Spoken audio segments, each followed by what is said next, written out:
We are live on a Wednesday edition of the Sports Bash, 97.3 ESPN, the 97.3 ESPN free mobile app, live video streaming on the X platform, YouTube, at Mike Gill Show. What's up, everybody? I'm your host, Mike Gill. Josh Henning is producing today's show. You out there, well, we got a little taste of it, a little taste of Red October. It's officially October 1, and we are ready. Watching some Major League Baseball playoff games and all the chess matches and the strategy and the decisions. You got it? You feel it? If you're feeling a little Red October-ish today, drop me a text, 609-403-0973. Initial thoughts, Phillies, Dodgers, Phillies, Reds. By the way, we have the probable times. They have officially released. There are two possible times for the Phillies on Saturday, and it is not 1 o'clock, and it is not 7 o'clock. Details right now on our website, 973ESPN.com. So last night, two games that you're really into, right? Red Sox, Yankees, the pitch count. Ooh. The dreaded pitch count comes into play in the game last night, does it not? Max Fried, he's wheeling, he's dealing, and the Yankees' philosophy is you got to get him out of the game. And they took him out of that game last night with a bullpen that stinks. The Yankees have a bullpen that has stunk all season long, and last night the Yankees are a absolute sucker to the pitch count. And they are now down 1-0 in the series against the Red Sox. And, you know, everybody can ask the question, would you have left Max Fried in the game? And I think most people listening would have said absolutely. He was at 102 pitches. He's at 6 1/3 inning pitch. And they take him out. They bring in Weaver, who absolutely stinks, and he can't get it out. He gives up 2 straight hits, 2 straight runs, and they can't get out of that inning. Max Fried, you're telling me at 102 pitches, didn't have enough left in the tank to get 2 more outs? On the flip side, if the Boston Red Sox were even contemplating taking Garrett Crochet out, he was at 97 pitches, I believe, when he started the 6th or the 7th, I think it was. He gets a quick inning in that inning, and then they put him back out there in the 8th. And I even was scratching my head that they took him out in the 8th with 2 outs. He was at 117 pitches, and they took him out, brought in Chapman. Chapman gets the out in the 8th. They go to the 9th. Chapman walks gave up a couple of, base runners. It's bases loaded, nobody out. And then Chapman gets out of it, and they end up winning the game 3-1. Red Sox, they lead the series 1-0. In the nightcap last night, Hunter Green, the moment just too big for him. Gives up a leadoff Titanic bomb to Shohei Ohtani. And then from there, he just could not command. He could not throw strikes. And obviously, the Reds are just not a very good offensive team. They can't get anything going offensively. If that Reds team had any shot to win, it's with Hunter Green throwing a gem ski and then winning a game, 2-0, 3-0, 2-1, 3-1, something like that. They did claw a couple of runs late in the game against a putrid Dodger bullpen. But we saw all day yesterday, pitch count creep into these games. Garrett Crochet threw 117 pitches last night. Max Fried threw 102. The guy who threw 117 won the war of attrition. He won the war of attrition last night. He went 1 extra inning, and the Red Sox didn't have to ask their bullpen. They only had to get 1 guy to get 4 outs. Now, the question will be, is Chapman available today if they need him? On the other side of the ledger, you've got Carlos Rodon, and he's not a guy who pitches deep into games generally. The Yankees are going to have to win a game today with a lousy bullpen. By the way, Guardians lead 1-0 over the Tigers. That game in the 4th. But you go to that game yesterday. That's a 2-1 game. 2-1 that game is. Guardians, Tigers, 2-1 game. And the story's pitch count. Skubal, 107 pitches, 7 2/3. They bring in Vest. He gets a 4-out save. It's about limiting your bullpen, right? These teams, especially the Tigers, they do not have a good bullpen. They do not want to turn the ball over to their bullpen. The Guardians in the game yesterday, right? Williams, 88 pitches. They have to go to their bullpen. And in the 7th is when Detroit gets that extra run. And it's a 2-1 game, but it's the run that they get. Now, Williams is in the game, but there are 2 unearned runs in that game. So you look at these starting pitchers. The theme of these playoffs so far, the starting pitchers need to get deep into these games. Even the game in Chicago yesterday. Who started the game for the Cubs, right? Boyd. He could not get deep in that game. He threw 58 pitches. They got him out, and the bullpen came in and did the job. On the flip side, Pivetta only gets them 5 innings, and they lose that game 3-1. Their bullpen, which is one of the strengths of the Padres, gives up a run late in that game. The Cubs win 3-1. So it was a lot of low-scoring pitching duels in the games, and it got you a little fever, right? A little flavor for the Red October. How many people are ready after watching baseball all day yesterday are ready for the Phillies' Red October run? I got to imagine people out there are feeling it, right? You got the inter-squad game tonight, 6 o'clock. Rob Thompson is scheduled to speak at 5:20. Also speaking today is one A.J. Brown. He is scheduled to talk at his locker when practice is over in the 4 o'clock hour. We will certainly be keeping our eye on that. Nick Sirianni will have his presser at 3:30 today here on the Sports Bash. Bob Wankel, Red October Baseball, will talk to us at 3. Got the football at 4 with Mosher. I do want to start some Eagles thoughts on my mind here. And, a lot of people talk about the Eagles and A.J. Brown and what's going on here. I find it to be a distraction, but not a deterrent. Sure, it's a distraction. Anything that has to have reporters ask questions that players and coaches don't want to answer, and that they have to spend extra time preparing their players for, hey, this question is going to come your way, this is how you're going to answer it. That's a distraction that you don't need. But I find it to be more of a distraction than it is a deterrent. The Eagles have been here before. Every team in the league has had a wide receiver who bemoaned his role in the offense for a week. The question will be, I keep thinking about this. AJ had 9 targets on Sunday. He had 10 the week before. He had 8 the week before that. He's getting the targets. So why were those targets not fulfilled? Is this AJ? Is it Jalen?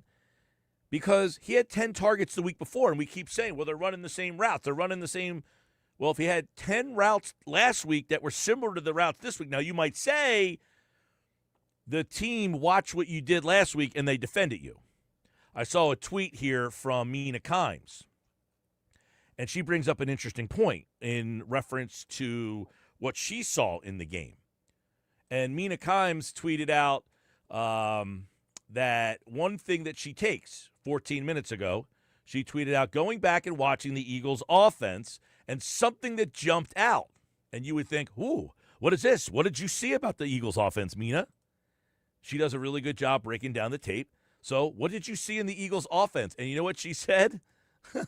Going back and watching the Eagles' offense and something that jumped out. The Bucs corners are legit. Like, she said, third-round corner Jacob Parrish is already playing at such a high level, closes with violence, tackles well, sticky in coverage. Okay. And then Dana Brugler chimed in, who is another guy who watches a lot of film, watches a lot of tape. Dana is from Pro Football Focus or NFL Network, one of those two. Top rookie cornerback on my quartermark all-rookie team. It's not just his play, but his impact in the way he helps stabilize the rest of the Tampa Bay secondary. So Maybe it's a possibility that Tampa Bay's defense did a pretty good job on Sunday. Okay, can we put that element into it? We always hate to do that, right? Our guy's always better than your guy, so there's no way that your guy can be part of the reason why my guy didn't succeed, because my guy's better. And yes, AJ should be better. But that's the question that I have, is why, if AJ got 10 targets the week before and those were fruitful targets, why the next week did he get 9 targets and they were unfulfilling targets? Is that an AJ thing? Is that a Jalen thing? Is that a Petula thing? Where do you quantify that? How do you put that in your basket of blame? That's what I'm interested to see here moving forward. Because if I get you 9 targets every single week, shouldn't you be somewhat productive if you are who you say you are? Right? If I'm A.J. Brown and I get 9 targets, it's what I think it was Damian Woody said yesterday, or somebody that we played the audio from, is make a play. If you get 9 targets, do something about those targets. Are you running the route half-ass? Are you running it half-hearted? Because you got 9 targets. You think Devontae Smith would like to have 9 balls thrown his way? Sure. You know how many Devontae got on Sunday? How many targets do you guess Devontae Smith had on Sunday? And you didn't hear a peep from him, by the way. And by the way, you haven't heard a peep from him in 4 years. And he deserves more targets. Here's what Damian Woody said on Get Up on Monday. Winning is the ultimate deodorant. It really is.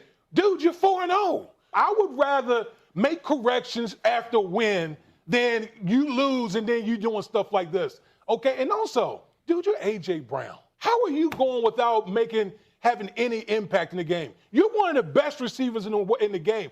Find a way to make an impact. Amen. Find a way, dude. You got 9 chances. 9. Devontae had 2. And you know what? He had 2 chances, and you know what he did? He had 2 catches. Goddard had 4 targets. He had 4 targets. You know how many catches he had? 4. Saquon Barkley, 4 targets. You know how many catches? 4. John Mechie, 2 targets. You know how many catches? 2. A.J. Brown, 9 targets. You know how many catches? 2. Now, I get it. Some of those throws were hell and high water over your head. Some of them you had 2 guys draped on you. But if I get 9 balls thrown my way, I got to find a way. At least to catch 50% of them. To catch 2 of 9 balls? Am I A.J. Brown or am I Todd Pinkston? Am I getting thrown around like a rag doll? What are we doing here? 609-403-0973. There we go. Mike, I've been saying for weeks that I have a huge problem with the offensive play caller. And I believe this was a huge topic for us in the offseason, but for whatever reason, it just suddenly went away when the season started. And that's why I like when Chris Long brought up on the Greenlay podcast about bringing up Petula, because I feel like we've got to the point where, this is now Petula, Kellen Moore, Brian Johnson, Shane Steichen. This is multiple years now that we have the revolving door of OCs, and we have a guy who's brand new who's never called plays before. And as Kevin Long says, Chris Long pointed out that Petula had no answers in the game on Sunday. The second half, Petula failed to stay ahead of Bowles. I think he just failed to stay ahead of the curve. Spot route to A.J. Brown became super predictable. All the underneath stuff's getting jumped by multiple guys. They're running into bad looks. Jalen airmailed his shots. Bowles went to the sim pressures. That was a big difference from the first half. The sim pressures in the second half, I think it caused a little bit of confusion. But you knew Bowles was going to counter. You knew at some point Bowles was going to have a counter for this young coordinator, and he did. And it was ugly in the second half. It was f***ing hideous. Well, it's funny. What did Peyton Manning say on the Manningcast a couple weeks ago? That second half adjustments are the biggest fallacy, that just doesn't happen. He said the only thing I've ever done at halftime was eat oranges. We heard Vic Fangio say the same thing that same week, saying that it takes me half the time to get down the elevator. By the time I get down there, I have to go back up the elevator. So these adjustments, I don't know when they occur, but what happens is as the game goes on, correct, Bowles is saying, I'm seeing this, I'm seeing this, I'm seeing this. So, yes, there are in-game adjustments. I'm kind of joking just based on, we always hear these halftime adjustments stuff. Right, they're in-game adjustments. They're in-game adjustments, right. And he's right. I mean, Todd Bowles obviously saw what you did the week before where you got 10 targets. I feel like the Eagles said, we got 10 targets last week. We're going to go back to the – so that's why I asked the question. Is it A.J. Brown running half-ass routes? Is it A.J. Brown not liking his routes? Are they bad routes? Is it the quarterback? I mean, there seems to be blame to go around here where this is a fixable thing. It's a long direction to get to. There is a path to fixing this. There is a path, but the problem is that are the Eagles going to take the path or not? Because as Long went on to explain, Kevin Patullo has some predictable play calling going on here. You got a coordinator who's pretty predictable calling the plays in this game. It's like, man, they have to play complete games if they want to go where they're trying to go. And last year I felt like they avoided those lulls in the passing game because they had a run game. That's kind of their life preserver. If they don't have that, everything else becomes a lot harder for the quarterback and for the guys outside. Yeah, I think that the one thing that is really failing them right now is their run game is not the same. And there's a reason why Chris Long thinks that the run game is not as good this year. I know the offensive line's beat up. I mean, Lane left the game. Landon Dickerson wasn't healthy when he started the season. When you watch him, I know he's hurting, and I think he's an absolute warrior. But, you know, Steen's not Becton. And I would go as far as saying if this team's going to win with this offensive line, and I'm not calling the offensive line out because I think the tackles are fantastic. I think they got a great guard who's really banged up right now. If they win with this group, it would be the most unique run that they've had because this isn't the 23 O-line. It's not the 24 O-line. And I don't even think it's I know it's not the 17 O-line. So this would be, if they can make this run, pretty impressive. That's not nice. That concerns me more than anything else. Because to me, I've always said the star of this team is the offensive line. It allows you to be whoever you want to be. You want to be the team that runs the ball? I could be that guy. I have an offensive line. If I want to be the team that throws the ball, I could be that guy because I have a great offensive line. They are the yin to your yang. If you want to take this away, we can do this because our offensive line allows us to. You know, there are some teams that have good run blocking lines. Some teams have good pass blocking lines. The Eagles have both. And most teams have no good qualities in their offensive line. Right. Most teams have like one good O lineman and the rest of the guys are just like they don't even belong in the big leagues. You know what I don't need right now is Verizon to thank me for my $300+ payment. I don't need to see that right now. You put me in you put me in a crappy mood. Jeez. Thank you for your payment of over $300. You know what? Go pound sand, dude. Jeez. Sorry.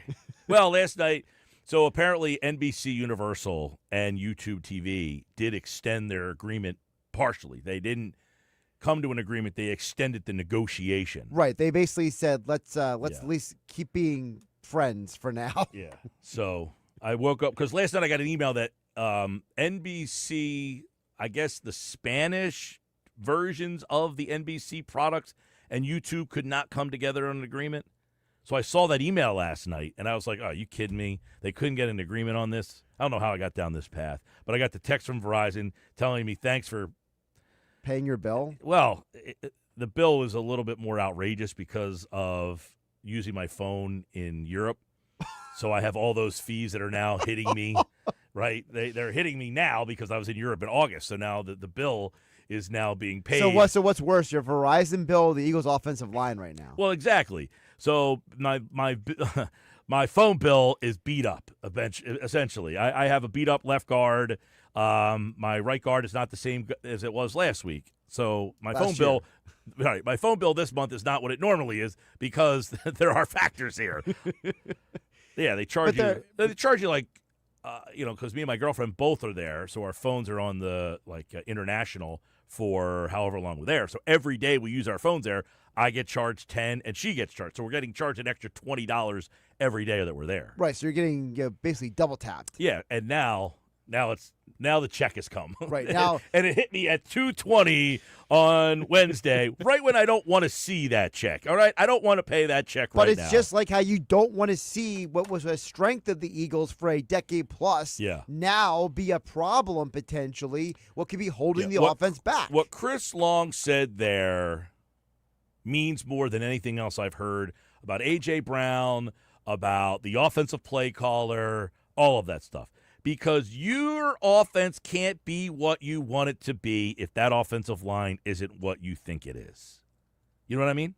Well, it's a if huge you problem. had an offensive line that you had trust that you can call almost any play, that's a game changer. So you could call a run whenever you feel like it. You can run the ball all day long. You know, I talked about this the other day with the Eagles' interception in the end zone. They got that interception. I want to say there was like 7 minutes left in the game when that interception occurred. Okay?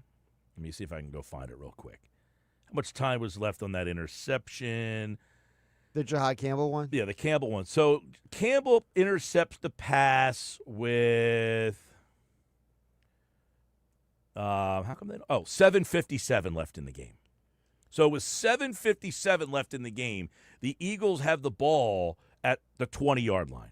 Last year, they run the game out. Right. They basically run all 7 minutes out or put it in position to where when you actually got the ball back, you didn't have a chance to do anything. You gave them the ball back with 6 minutes and 7 seconds to work with because you could not run the ball.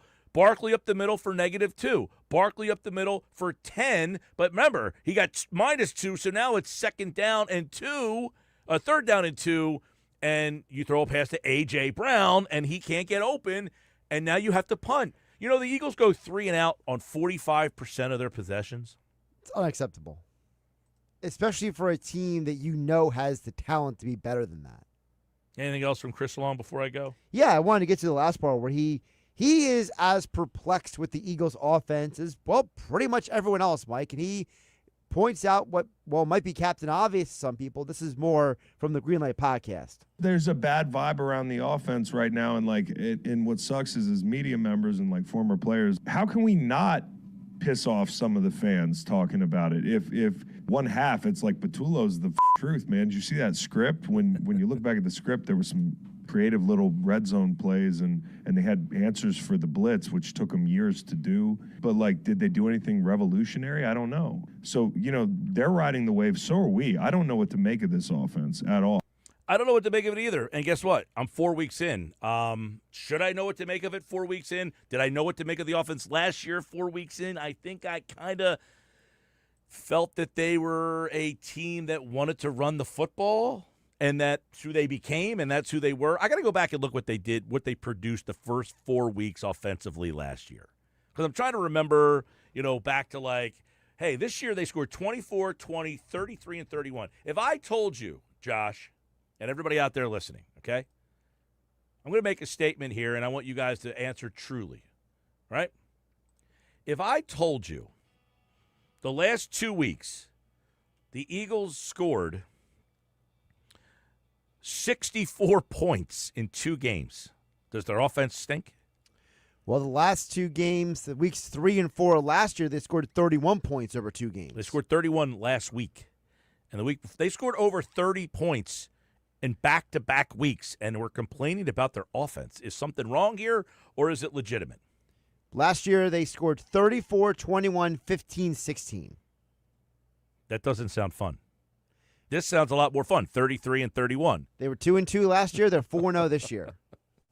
It's a crazy game, isn't and it? it's like Chris Long said, it's a roller coaster ride. We're all on this roller coaster ride, and we're all kind of trying to figure it out together. Hey, coming up tonight, we got baseball, wild card, Red Sox, Yankees, go Sox.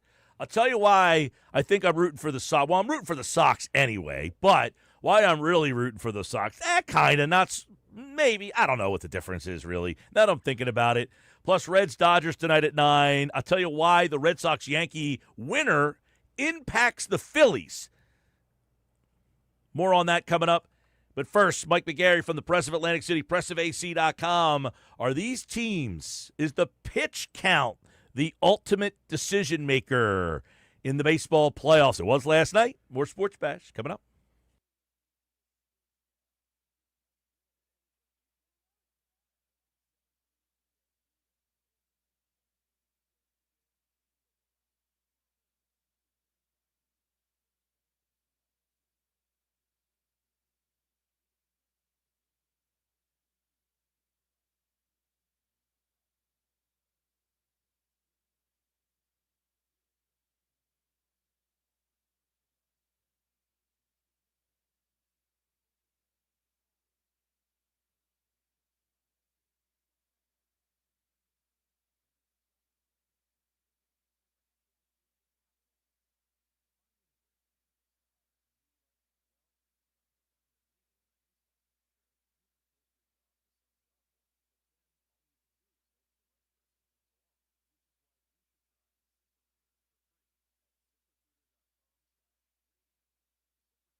2:31. I'm Mike Gill. Mike McGarry from the Press of Atlantic City, pressofac.com, set to join us. He's on his way to what they're deeming to be a sellout at Citizens Bank Park. Over 30,000 tickets sold for a inter-squad game. It will be, is it Powder Blues against Pinstripes? Is that what they're doing? Team Powder Blue against the Pinstripes. So we'll keep our eye on that. Mike McGarry from the Press of Atlantic City. He is brought to you by Broadlee's Plumbing, Heating, and Air Conditioning, serving South Jersey since 1911, keeping your home comfort game day ready this season. Let's bring in Mike McGarry on his way to Citizens Bank Park, where the Phillies will have a inter-squad game today, getting ready for either the Dodgers or the Reds. That was the only game last night, Mike, that really wasn't a competitive game. I think the story of these games has been the starting pitching and the lack of offense. And when you watch game ones, does it sink into your mind the problems the Phillies have had in their playoff past? Yeah, I think you hit it there 100%. The games, except for the Dodger-Reds game, the games were pitched magnificently. And I think, hey, maybe we all got to take a step back a little bit and say, hey, give the Phillies a little bit of a break and recognize that it is hard to hit in the regular season, but with the pitchers in the postseason, it's really hard to hit. And look, you're headed for a possible Saturday night, game one, Christopher Sanchez versus Shohei Ohtani. Who's hitting in that game? Certainly not you or I. No, in fact, the last time they faced Ohtani, they didn't get a hit off of him. So you better hope that the Reds can scratch and claw out a win some time tonight. We see these playoffs and how they're managed differently. We saw it last night, but the Yankees are in that game last night, and they've got to take Fried out of the game. They make that decision, and does that make you wonder about how these teams still kind of look at those pitch counts and say, hey, Max, that's it for you tonight, man. We're not letting you go any further. Mike, you are 100% correct. I really think the difference in these series, and I really think, let's talk because it's probably going to be Phillies-Dodgers. I really think the difference in that series is which manager is going to maybe push the envelope with their starting pitcher. You saw Aaron Boone last night, Max Fried, 99 pitches out of the game. 5 minutes later, the Yankees' 1-0 lead is now down 2-1. Who is going to be the manager who has the guts to leave their starter in the game, to watch their starter maybe throw 110 or 115 or, God forbid, 120 pitches rather than going to some bullpen guy who's going to come in and blow the lead? Aaron Boone, 99 pitches. He managed that game like it was July. It's October, and that's going to be the difference in these series. I like it, Mike, and yes, because the Red Sox, it was like a guy who gets to watch someone putt first. They got to read the green, and they said, not taking Crochet out. We're not turning it over to our bullpen. And he went out there for an extra inning and had a quick inning. He got out of that in that 7th inning pretty quickly that they put him back out there in the 8th. Yeah, Mike, and especially let's talk again like it's going to be Phillies-Dodgers here, which it's probably going to be. Look at the Dodgers bullpen. I fell asleep last night.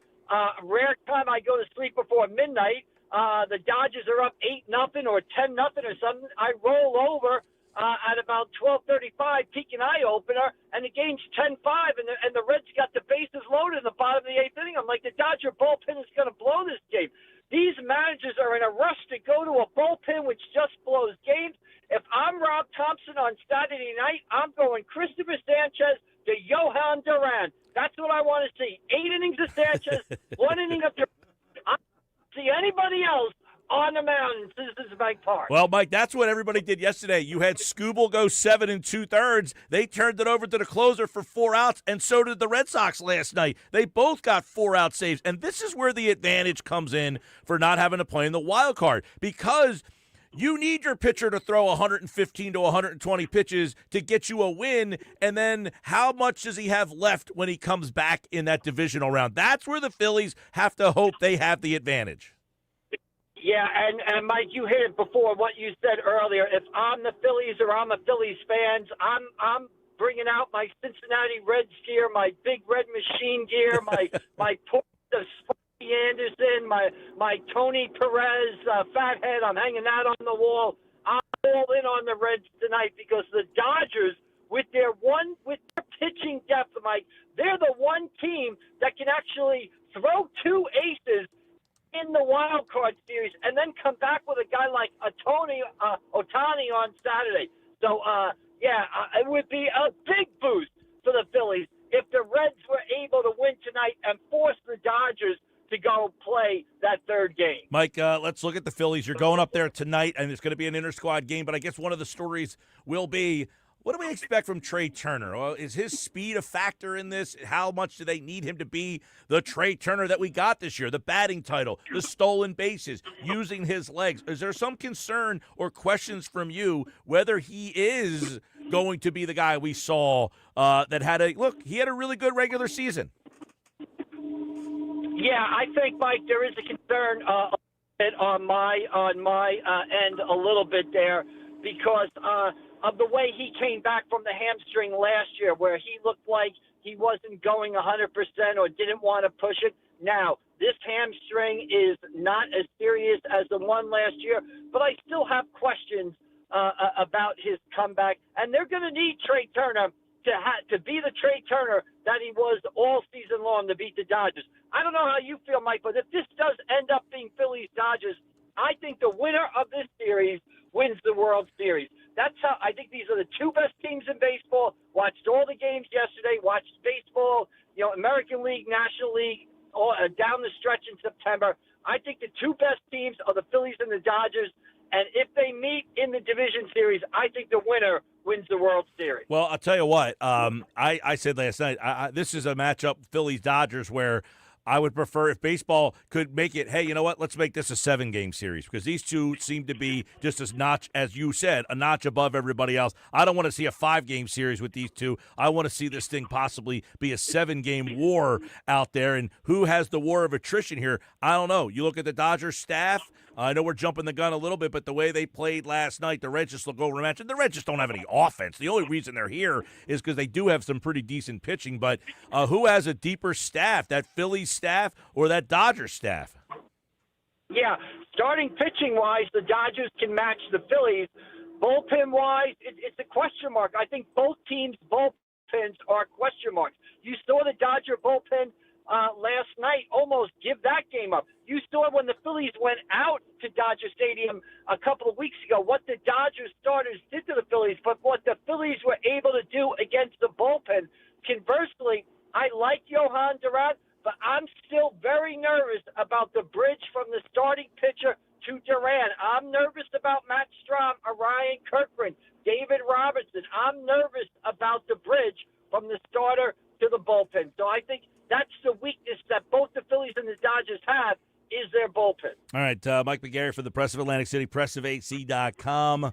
Rob Thompson will speak at 5:20 tonight before this inter-squad game. And then the Phillies, I guess, what is it, tomorrow, like an optional workout, and then they have a team workout Friday before they play Saturday, correct? Yeah, tomorrow is like an optional workout, and I don't think there's any sort of media access to the players or coaches or managers tomorrow. And then Friday is the mandatory workout where they'll have both starting pitchers in the press room and stuff like that. So there'll be a kind of a news blackout a little bit tomorrow, and then Friday there'll be the mandatory workouts, and then Saturday I guess either 6:08 or 6:38. There'll be game one. All right, let's real quick flip over to as A.J. Brown turns. He'll talk today at his locker. Do you anticipate that the Eagles have diffused this and this will go away, or in the immortal words of the Cranberries, will this linger?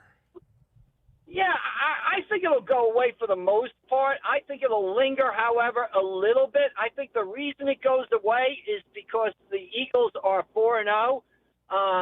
If they were 2-2 or 1-3, I think this would be a huge story. But I think it's going to linger just from the fact that we talked about on Monday. Our eyes are telling us that the Eagles' offense is not clicking at 100%. They are not getting the ball to the wide receivers. Barkley is not having even close to the year he had last year. Yeah, they're 4-0. But they've been the benefit of some drop passes, a couple of blocked field goals, and a blocked punt. So I think it's going to linger.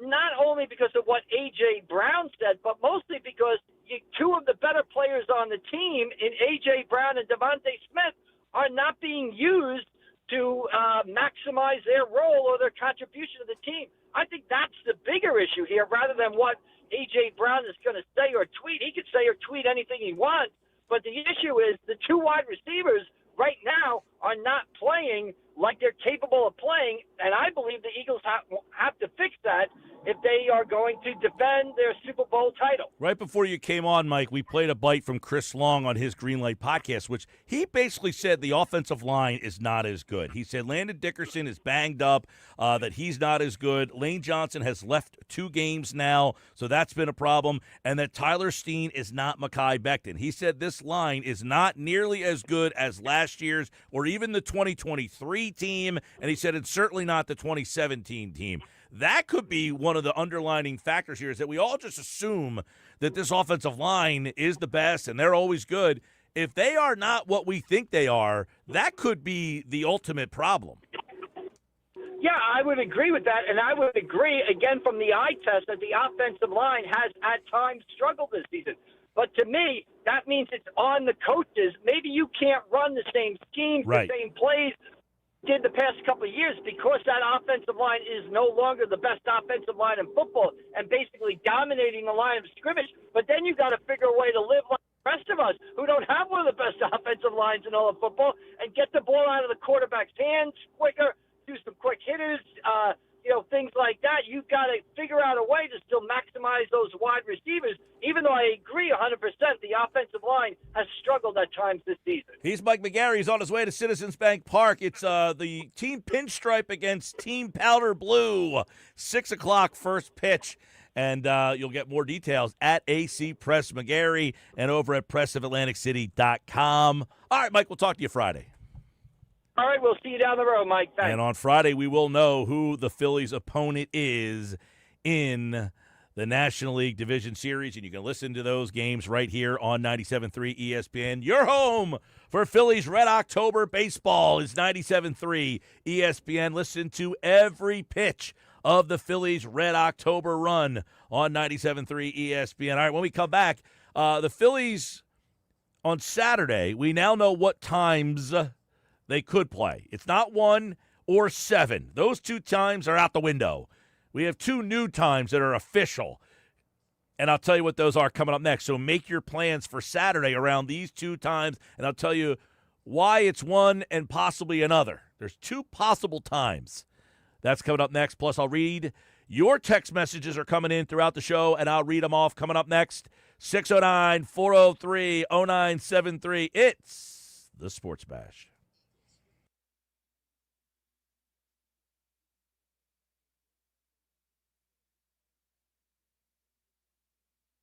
Again, he rolls, he looks, he is going deep, and it is caught, and it is a touchdown. Devontae Smith, he took it away from the Broncos. Pre-game coverage begins at noon. Merrill and Mike call all the action starting at 1 p.m. This is where the Eagles play. 97.3 ESPN.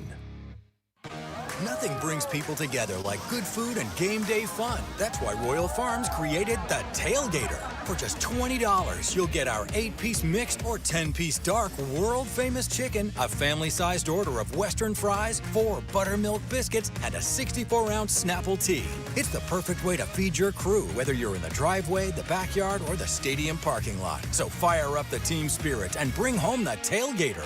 Only at Royal Farms. Real fresh, real fast. Staples presents That Was Easy.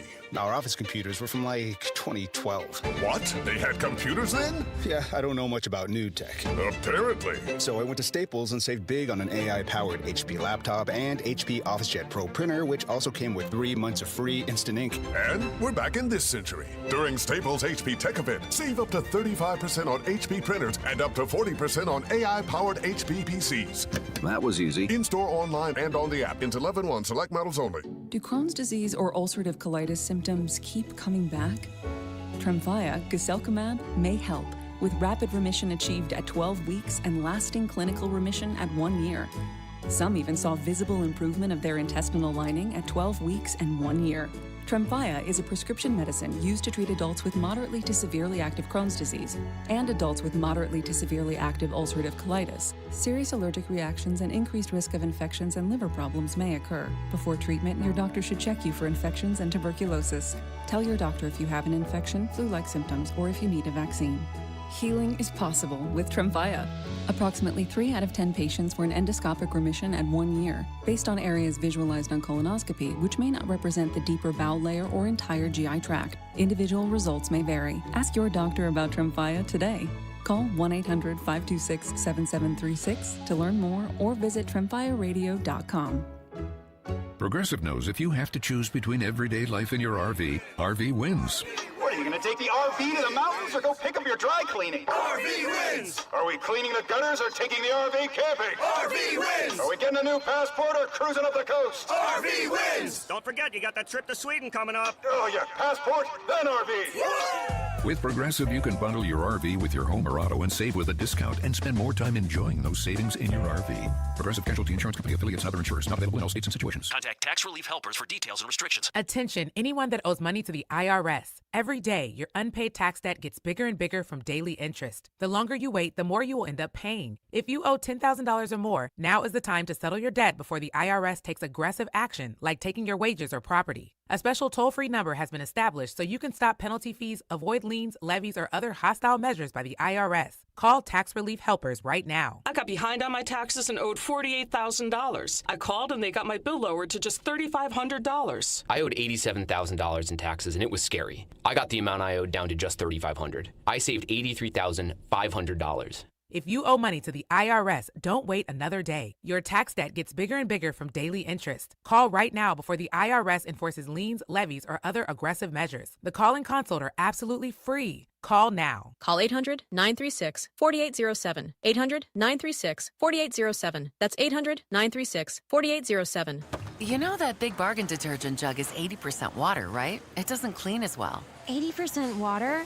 I thought I was getting a better deal because it's so big. If you want a better clean, Tide Pods are only 12% water. The rest is pure, concentrated cleaning ingredients. Oh, let me make an announcement. Attention shoppers, if you want a real deal, try Tide Pods. Stop paying for watered-down detergents. Pay for clean. If it's gotta be clean, it's gotta be Tide Pods. Water content based on the leading bargain liquid detergent. Ballybet Sportsbook. Yo, Ballybet stacked for football season. When it comes to sportsbook apps, it's undefeated. Ballybet. Check out that brand new parlay zone. Here's the kickoff. Build your bets and place them right on your phone. What? Live bets, daily boosts, and promos. Increase your odds so you can win more dough. Touchdown! Ballybet's the play. Make game day more fun and download it today. Must be 21 plus and present in New Jersey. See site for full terms and conditions. Gambling problem? Call 1-800-589-9966. Ballybet Sportsbook and Casino. Download it. It's the Sports Bash with Mike Gill. Do I have everybody's attention now? On 97.3 ESPN and the 97.3 ESPN free mobile app. Trying and delivers the 1-1, and it's a ground ball to third. Charging in Muncie. Scoops, looks the runner back, lobs across. Freeman's got it, and that will close the door on the Reds in game number 1. Dodgers take it 10-5, a 4-run third. The big difference, and the bullpen wavered but never broke. Phillies will face the winner of that series. Dodgers lead 1-0, a 10-5 win last night over the Cincinnati Reds, as heard on 97.3 ESPN. We'll have the Red Sox-Yankees coming up at 6, and then Game 2 of the Dodgers-Reds tonight at 9 o'clock. This is the Sports Bash live on 97.3 ESPN. So the Phillies have 2 possible game times on Saturday. If the Red Sox win the series, let's say the Red Sox win today or tomorrow, and the Red Sox advance, the Phillies will play at 6:08 on Saturday. If the Yankees win the series, the Phillies will play at 6:38 on Saturday. Now, don't ask me why there's a half-hour difference in any of the game times. It doesn't seem to make a lot of sense. We continue to try to figure it out, but I don't know the reason why if one team wins, you're playing at 6:08, and the other team wins, you're playing at 6:38.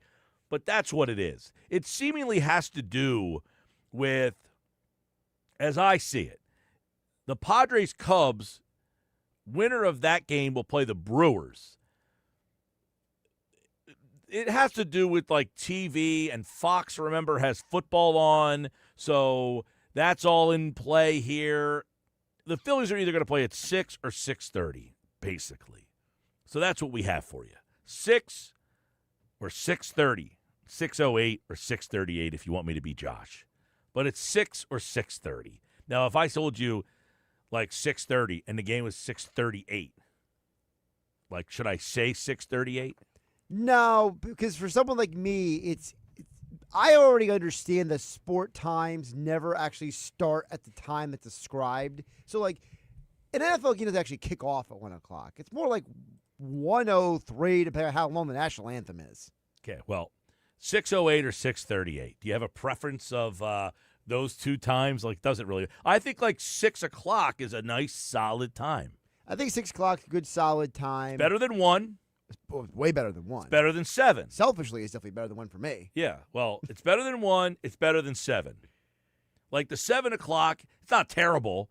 But if you're asking me on Saturday night, I'd rather start getting ready to, like, watch the game 6 o'clock. I'm done and ready for, like, 9 o'clock. That's it for me. Right. I'm home, ready to go to bed. You're locked in to bed. Couple text messages, 609-403-0973.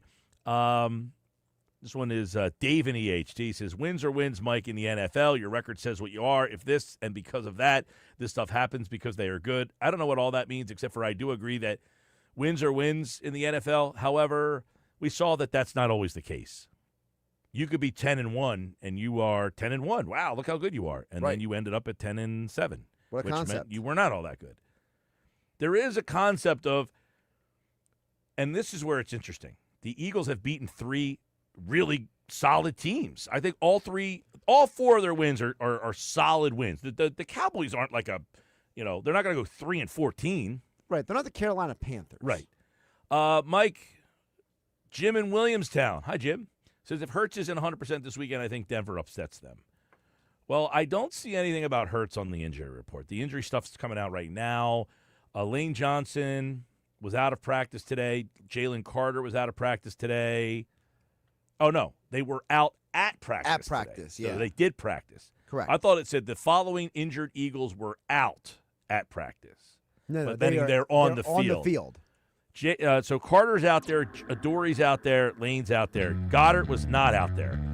Jeff McClain says, spoke to him after the game. He seemed fine. We'll see what the practice report says later today. So when that practice report comes out, doesn't say anything about Jalen, I'll tell you that much. And I'm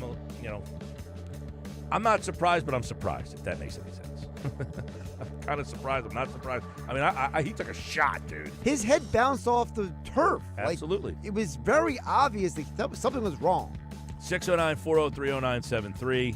Keep the text messages coming. Mike, can you try to get Mike McGarry to say Shohei Ohtani again? That was awesome. Yeah, he butchered that one. He butchers a lot of those names, but that's just, he's a New Yorker. Dialect there. Mike, wait for the bye week. They'll figure it out. I do agree with that, Jack and K. May. I think after the bye week was when they last week kind of – and by the way, the bye week came right now. They were in a bye week as we speak. They do play Denver, then the Giants, then the Giants again. Wild Card Week on ESPN Radio. Here comes the runner from third. The throw home is in time. Red Sox Yankees. Get out of here. Reds Dodgers. Diving play. Holy cow. Listen to Major League Playoff Baseball tonight on 97.3 ESPN. Coverage begins at 6 p.m. Brought to you by Fan Zone at Sun Valley Pools in Vineland. Something for every fan of every team and your fan cave. I love a day on the water with friends, but my moderate to severe plaque psoriasis sometimes holds me back. Now I'm all in with clearer skin thanks to Skyrizi. Risankizumab Riza, a prescription-only 150-milligram injection for adults who are candidates for systemic or phototherapy. Teaching music is my passion, but my active psoriatic arthritis can limit me at times. Now I'm treating my joint symptoms with Skyrizi. With Skyrizi, most people with plaque psoriasis saw 90% clearer skin at 4 months. Or if you are an adult with active psoriatic arthritis, Skyrizi helps you move with less joint pain, stiffness, swelling, and fatigue. Don't use if allergic to Skyrizi. Serious allergic reactions, increased infections, or lower ability to fight them may occur. Before treatment, get checked for infections and tuberculosis. Tell your doctor about any flu-like symptoms or vaccines. There's nothing like clearer skin. There's nothing like better movement, and that means everything. Ask your doctor about Skyrizi. Visit Skyrizi.com or call 1-866-SKY-RIZZI to learn more. Okay, I have to tell you, I was just looking on eBay where I go for all kinds of things I love, and there it was. That hologram trading card. One of the rarest, the last one I needed for my set. Shiny like the designer handbag of my dreams. One of a kind. eBay had it, and now everyone's asking, ooh, where'd you get your windshield wipers? eBay has all the parts that fit my car. No more annoying, just beautiful. Millions of finds, each with a story. eBay. Things people love. At Skechers, comfort is a technology. That's right. You don't just make a shoe and hope it comes out comfortable. It takes research, innovations, compounds, engineering, and so much more to feel so comfortable you'd swear you're wearing pillows on your feet. We have features like Skechers Air-Cooled Memory Foam and fits like Relax Fit, Stretch Fit, Wide Fit, Arch Fit, and so many more to make the shoe feel like it was custom-made just for your foot. Plus, we have hands-free Skechers Slip-ins technology. Just step it and go. Find yours at a Skechers store, Skechers.com, or wherever comfortable footwear is sold. When you're hiring, have you ever felt like you're missing out on meeting truly great candidates for your roles? It seems impossible to find them, but they have to be out there somewhere, right? Well, they're not hard to find when you know where to go, and that place is ZipRecruiter. And right now, you can try ZipRecruiter for free at ZipRecruiter.com/radio. ZipRecruiter helps 10 million people with their job search every day. And because these people are actively looking for jobs just like yours, it's easy to find the right person right away. In fact, 4 out of 5 employers who post on ZipRecruiter get a quality candidate within the first day. But if you're not using ZipRecruiter, you're missing out. So see what it's like when the impossible is easy. When you go to ZipRecruiter.com/radio right now to try ZipRecruiter for free. Once again, that's ZipRecruiter.com/radio. ZipRecruiter.com/radio. Never miss out on great candidates with ZipRecruiter. Progressive's Auto Quote Explorer lets you easily compare direct rates from different insurance companies, so you can be confident you're getting the right one, even if it's not with Progressive. Way more confident than you were when you bought that TV in the parking lot. It just happened to not come in a box or include a remote. And when you finally managed to turn it on, all it displayed was the menu of Grumpy's Tacos. So use Progressive's Auto Quote Explorer and be confident you're getting insurance that's right for you.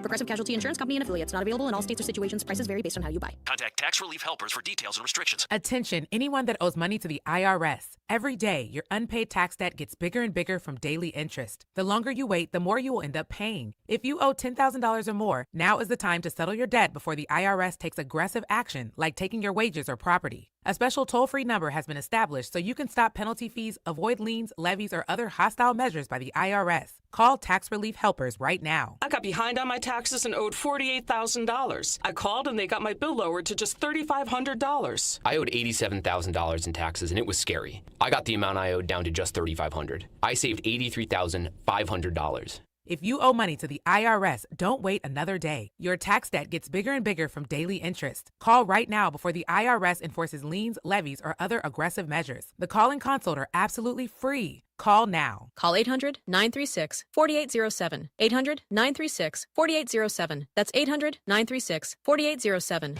Go to get your game on at the Fanatic Sportsbook in the Gallery at Ocean Casino Resort. Cheers your favorite drinks while cheering on your favorite team. Go for the sports scene and go for the endless screens. Go where fans become fanatics at the Fanatic Sportsbook in the Gallery. Go to Ocean Casino Resort. Go for the win. For more information, visit theoceanac.com. Must be 21 or older to wager or consume alcohol. Gambling problem? Call 1-800-GAMBLER.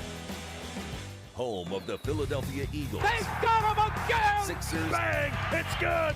Ball game! And Flyers. Tipped in front of the net! 97.3 ESPN. WENJ. WENJ HD. Millville, Atlantic City. A Town Square media station serving all of South Jersey. This is the Sports Bash with Mike Gill on 97.3 ESPN and the 97.3 ESPN free mobile app. Now live from inside the Ocean Casino Resort studio, here's Mike Gill.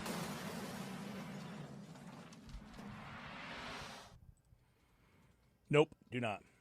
Red October starts today, and of course the Phillies awaiting their opponent. We'll find out who that is maybe tonight. Dodgers and Reds. You can listen to the game on 97.3 ESPN.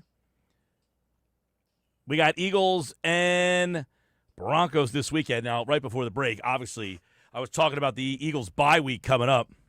So they play this week with Denver, then they play the Giants. Then in there they got Minnesota, and then they will play the Giants again before the bye week. Now, obviously, I ran out of time, so I said Denver, Giants, and then they got the Giants in there again.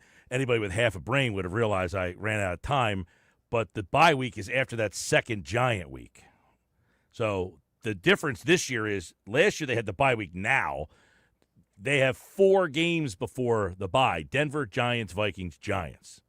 Sorry, I ran out of time before I was rudely interrupted by that break there. By the way, did you know that the last 5 times the Eagles have played the Broncos in Philadelphia, it has been a different head coach each time? That's a stat that I really don't care about. Vic Fangio was the last one. That's Yep, correct. Yep. Before that was Vance Joseph. Who's the defensive coordinator now? John Fox. I would not have remembered John Fox. Josh McDaniels. Okay. And Mike Shanahan. It's a pretty interesting list there. Pretty eclectic group of guys. Yeah, the Eagles are 3-2 against Denver in their last 5 home games. All right, well, that game's on Sunday right here at 1 o'clock on 97.3 ESPN. And, of course, we now know the Phillies will play Saturday, 6:08 or 6:38. I don't know if we have a preference on that. We'll ask Bob Wankel. Of course, joins us for a little Red October as the calendar has flipped. He is a new homeowner. How are you, sir? All right, we're still in the process here of moving. In fact, I don't have my typical microphone set up, so if I'm a little echoey, I apologize here. All right. Well, we do know 6:08 or 6:38. I don't know if there's a preference for socializing with either one of those times. They're both pretty good. I think both times allow you to get a couple beers in, both before and after the game, and hopefully for fans listening, it's a victory beer, but it's a nice time. It's good. You don't have to worry about the shadows. That won't be a storyline, so you can kind of get rid of that, and that's a positive. All right, well, let's the takeaway from these first day of games seemingly was the Phillies' problems in all of their playoff round losses. It's lack of offense. These top-level pitchers are playing in these playoffs, and they are shutting offensive down. When you watch day one, and, of course, we got a game going on now. I think it's still 1-1. Does that kind of creep into your mind and say, that worries me a little bit when I see the way these games are going? Yeah, a little bit, especially because the one team that didn't have offensive problems happened to be the Dodgers, who you will likely see this weekend. So, yeah, look, I think it's going to be a challenge for the Phillies. If the Dodgers are the opponent, they are probably, and I'm sure that this is a take that you've heard, you might have given this take yourself. I think the winner of this series very well will win or will certainly get to the World Series. I really do think that this is the most problematic matchup for the Phillies, if it in fact is the Dodgers. It's going to actually come down, I think, to a few different things. One, you need your stars to be stars because you expect Shohei Ohtani and Mookie Betts and those guys to rise to the occasion. Again, under the presumption it's the Dodgers. You need Kyle Schwarber to be Kyle Schwarber. You need Bryce Harper to be Bryce Harper. But when you look at the margin of error, I know a lot of people feel good about the Dodgers bullpen because it seems to be the vulnerability, the thing that you can get to when you look at this Dodgers team. They have a surplus of starting pitching that I expect to patch those holes. So the margin for error is going to be razor thin in that potential matchup. Yeah, you see last night Ohtani leads the game off with a homer. Obviously, Blake Snell, he's cruising along. The one problem they have is their bullpen. But if they win this tonight, you're going to have to face Ohtani on Saturday. He threw a no-hitter against you last time. I guess one of the questions, Bob, will be, does Ohtani now have full autonomy to throw as long as he wants? Is he still on a pitch count? But their starting staff with Blake, with Snell, who shut you down the last time he faced you too. Now, you have faced him in playoff games in the past when he was with the Padres, and that didn't go so well for him. But they've got Yamamoto, who you have not seen in a while, Glasnow. They do seemingly have the pitching to kind of go toe-to-toe with you. And if they allow their pitching to extend deeper into some of these games, that's where you might have a problem. Yeah, I think so. I mean, even if you go back to that series in LA last month, Emmett Sheehan, who's a younger guy, a prospect that has a pretty high ceiling, was phenomenal against the Phillies. And they just have that surplus of arms that they can carry over into a bullpen. As far as Ohtani goes, I don't think that you're going to see him pitch 7 or 8 innings necessarily, but I think that they'll be as aggressive with them or with him as they can be. And it's just going to be a tough matchup. I mean, look, we talk about the Phillies bullpen, and I know it's better than it was at the beginning of the year where it was historically bad, but are you telling me right now that you have ultra confidence in this particular group of relievers? No. I don't know that it's a significant advantage for the Phillies when you compare these two bullpens and the way that they're going to be, the way that they're going to be deployed in this potential matchup. Yeah, and, it looks like the Phillies are going to go with their 3 lefties, 1, 2, 3. Sanchez in the number 2 spot, Luzardo in the number 3 spot. Does Nola make this roster? Does he pitch in the bullpen? And how does that kind of factor out how they make this roster for this round? Yeah, I absolutely expect Aaron Nola to make the postseason roster. I would be surprised if he did not start a game. Would they be ultra aggressive in terms of getting him out should he find trouble in this series? Yeah, I think in this first series that there's a chance that you see Aaron Nola start a game. Yeah, I do. I mean, it's not a wild card. You may need a 4th arm. I mean, like, let's say you go through, like, you play 5 games. Like, well, they're off. They're off on Sunday. They're also off on Tuesday. Doesn't mean that they would use the same guys twice. Like, you would use Sanchez twice, but if this goes 5 games, I don't know that they wouldn't use Aaron Nola in a situation over Ranger Suarez or Jesus Luzardo. Like, look, I know that this is more about a lack of trust in Aaron Nola. You don't trust Aaron Nola. I don't trust Aaron Nola. The people listening don't trust Aaron Nola. But when you talk to Rob Thompson and you talk to the Phillies decision makers, I know that they very much value his postseason experience. They value his mental makeup, the slow heartbeat. Like, these are all things that come into play. And I think that he's very much going to be in conversation to start one of these games. I mean, I just think that that's what it is. As far as, could it be a piggyback where they're not asking him to take down 6 innings? Sure. I don't think that Aaron Nola is a good bet to record 15 outs in a potential start. But did they put him out there to start a game? Wouldn't surprise me one bit. Okay, that's the first that has entered my mind or the lexicon. You just figured there would be those 3 guys, and then he would be back possibly for the championship round. Walker Buehler, he is kind of another guy that you put him in your bullpen. Does he have a prominent bullpen role, though? Have you seen enough from him to say, you know what? I kind of like his stuff and his makeup more than Kerkering or Robertson. What did it say you? Maybe it's just a tough spot for him to pitch out of. It's just not something he's done this season. It's not something he's really done throughout his career historically, or at least with any frequency. So I don't know that he's hey, we have 2 runners on, 2 outs. We need this. We need a key out here. Let's turn to him. I doubt that that's the case. But look, I think beyond Sanchez, both with Jesus Luzardo and Ranger Suarez, there is some degree of uncertainty about what you're going to get from either of these guys. Like, we all love Ranger Suarez, and he's had postseason success, but he's also had starts where he's given up 10, 11 hits, and some of them have resulted in damage, and then some of these starts he's been able to work out of it and kind of, use magic and leave a bunch of runners stranded. If he's not on, if he's putting runners on base, you don't have the ability to just say, let's see him work out of it. Let's see him work out of it inning after inning. So could you turn to a guy like Buehler at that point? Yeah, I think that would be in play then. I expect if you see Buehler, you're probably seeing him for multiple innings. We're talking with Bob Wankel here. He is the co-host of the Fighting Words Phillies podcast. It's the Phillies and the Dodgers or the Reds on Saturday right here.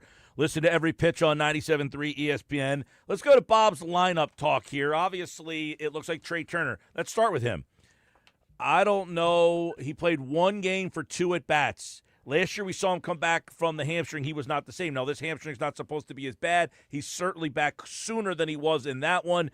But can he be the Trey Turner? Do you have serious questions about that? The guy who hit 305, who stole a bag, who went the extra bag, who did use his speed to give this top of the lineup a little something different. Yeah, I think that there has to be some question. Am I concerned? No, but would I be absolutely certain that you're just going to see Trey Turner return and hit the ground running? No. And I think that this is a really important week for him to stay sharp. This can't just be, let's go out and take a couple hacks and see what happens on Saturday. He's got to continue to work. They have to try to expose him to high velocity. It's going to be important for him to participate in the inter-squad game here today. He needs to try to do everything he can to get the work possible so that he is more comfortable.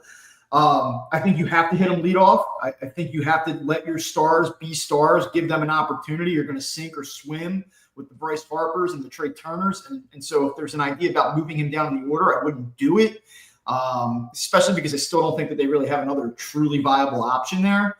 But, yeah, I mean, I think that there's some level of uncertainty about what you get out of Trey Turner, sure. Okay, Schwarber 2, Harper 3. Well, if you're asking me what I think the Phillies are going to do, I feel like that they are probably trending towards hitting Alec Bohm fourth. And Alec Bohm has swung the bat well since he's returned from injury. I just wonder what that looks like again in a postseason series. If opponents say, I'm willing to let Alec Bohm beat me, I'm not giving in to Bryce Harper. And let's see if Bryce gets over anxious after a okay season in which he probably felt like he underperformed expectations. Is Bryce Harper going to try to do too much? Is he going to try to go outside of himself and get it all back in a 5-game series against the Dodgers and sort of offset, what was an okay year for him? But I think that this is the series where Bryce Harper feels this a little bit, right? I think that this is interesting. You bring up Alec Bohm, and I just turn it right back to Harper. Do teams give him an opportunity to have success, or do they say, no, we're not dealing with it? I just wonder if Harper feels it. He's up against Ohtani. He is the star of the show. Bryce Harper's a little bit of an afterthought. Harper's had playoff success. He's had playoff failure. I just wonder how Bryce Harper handles this series. Well, if he has Bohm hitting behind him, it might be more difficult to handle this series. I certainly think so. I mean, I think I probably told you in a call back in June or July at some point, if Alec Bohm is hitting cleanup for the Phillies come October, then I don't buy them in the playoffs. And frankly, I don't know if you can tell by the tone of my voice, but I do not like the Phillies in this series with the Dodgers. Okay. After Bohm, you got Bader, you've got Marsh. I mean, do you stay with a consistent 5 with Bader, who would seemingly play every day, or are you going to go Marsh a couple days a week and then flip it around? What do you got after Bohm? Because I agree with you. I think they are going to hit Bohm in that 4-hole. Yeah, I mean, I think that you probably at this point are going to see Brandon Marsh hit in the middle of the order just based on what he's done the past few months. I think you'll see Bader probably hit 6. Is where I think it's heading. And then, you obviously have your you have your Bryson Stott at the bottom. And I don't know. Where do they hit Castellanos? I mean, I guess I'll be honest with you. I think that they just have a lot of parts at the bottom that are all sort of interchangeable. I think you can hit him 6, 7, 8. I don't think it really matters. I think Stott hits 9th. When he plays. Do they platoon Sosa with Stott? I don't think so, but nope. We'll see. We'll see. I mean, against Snell, maybe. I think part of it's going to come down to, like, how do these guys look? You know what we saw last year with Bohm being the guy that kind of got benched, we'll say, in New York? Like, I think that Rob's going to manage this series in a very similar fashion. So there's not going to be a lot of patience for Bryson Stott. There's not going to be a lot of patience for Alec Bohm, certainly not in the 4-hole. I don't think there's going to be any patience for Nick Castellanos. Like, I expect them to go matchup heavy. I wouldn't be surprised if these guys are getting pinch hit for in the 4th or 5th innings of games. Wow. I really think that they're going to go all in matchup. And I think that this mantra of check your ego at the door is something that I think they've been laying the groundwork for this. Like, don't be surprised. That's interesting because they haven't been doing that. They haven't been pinch hitting for the lefties, like Marsh against a lefty. They've been letting them go. Kepler's last hit of the season, he hit a home run against a lefty the other night. So if Kepler starts the game against a righty and they go lefty, do you then put Castellanos in? And now you're sacrificing defense because that's going to be another thing is, do you hit him if you have a lead? And even though they go to a left-handed pitcher, do you want Castellanos out there with a 4-2 lead in the 5th? Yeah, well, let me put it to you this way. Certainly the situation is going to dictate how aggressive they should be. I mean, pinch hitting for a lefty, Brandon Marsh against a lefty with nobody on and 2 outs in a 3-run game. I don't know. Maybe they don't do it there. But you have runners on base. You have an opportunity to swing the game in that moment. Even if it's the fifth inning, I think as early as the fifth inning, they'd be willing to do it. You say you have all these options, the Keplers, the Marshes, the Castellanos, you have all these guys, then use them. Because I think, quite honestly, like the Phillies going into the postseason were, at some sports books, they were the World Series favorite.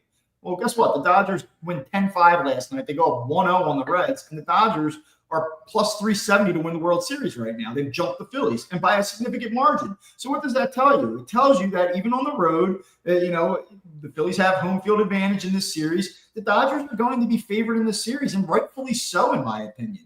And when I look at that, I say, okay, if you put these two teams down on paper, no knock on the Phillies, are a very good team. They're not as good as the Dodgers. They just aren't. So you need to do everything that you can to try to make up that margin.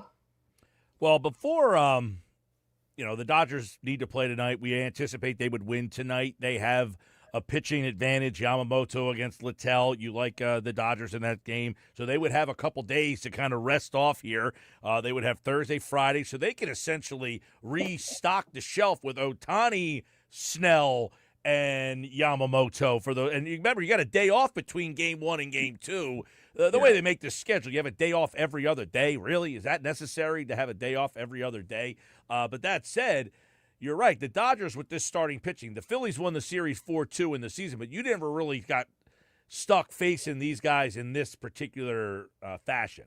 No, I mean, you saw Shohei Ohtani come up last night, make an instant impact, and a huge one at that by the time 9 innings were over. And again, you just look at what this Phillies team's been. Bryce Harper's obviously had some huge postseason moments, but I look at this series and say, okay, I don't think they're going to detonate this thing. I don't think they're going to blow it all up at the end of the year, but it's kind of like put up or shut up time. And well, I was going to say, if I'm hearing what you're saying, this sounds like it could be a rough series, and then you have a lot of tough decisions. Now, we don't need to go down that road right now, but look, you just said at the beginning, Bryce Harper, that group of guys, Schwarber, Castellanos, Realmuto, Turner, this is kind of put up or shut up if you want to sit in the same room again next year. Yeah, I just think it's an unfortunate matchup for the Phillies. It's not that I don't believe in the Phillies or that I don't think they can win the World Series. I think if you were to remove the Dodgers from the equation, I would perhaps pick the Phillies to win the World Series. I just happen to think that they're getting the worst possible matchup. I know people feel good about it. I know that they just went out to LA. I know that they won't be scared of the Dodgers. This is a group of veteran guys who will not be overwhelmed by the Dodgers' talent. There's no question about that. But, I mean, the reality is that their starting pitching is better than the Phillies' starting pitching. And that's no knock on Luzardo, Suarez, or Sanchez. All three of those guys are excellent, or certainly above average to excellent. But I'll believe it. I'll believe it when I see it. That this group of Phillies hitters can stay disciplined, move runners when they need to, grind their way through at bats, scratch across runs. When they prove that they can do it in October, then I'll buy in. We'll see.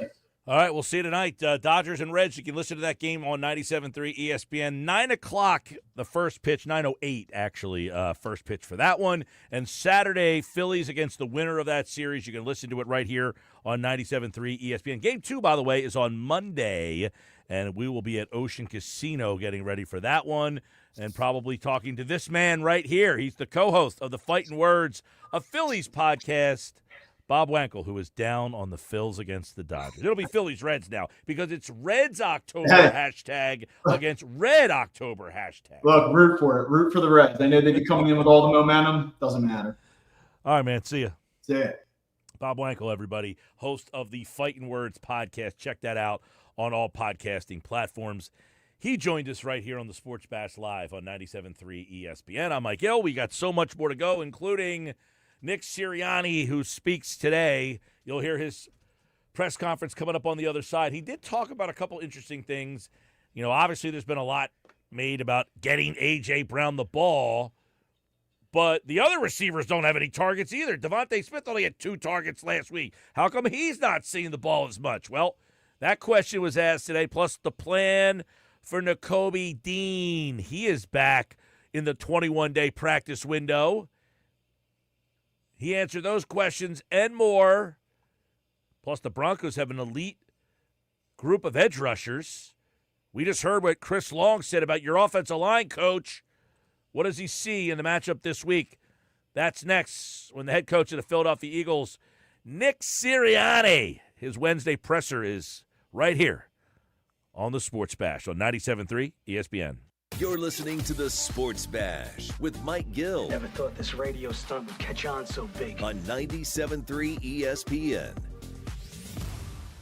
Hi, I'm Rob Stachini, and I'm a certified civil trial attorney at GMS Law. In 1971, Harry Goldenberg and Ken Mackler formed a partnership with the goal to provide quality legal services to Atlantic County. It's our belief that the client comes first, all the time, every time. Make the right call to GMS Law with 4 convenient locations to better serve you. Atlantic City, Northfield, Rio Grande, and Vineland. Call us at 609-344-7131 or visit us online at gmslaw.com.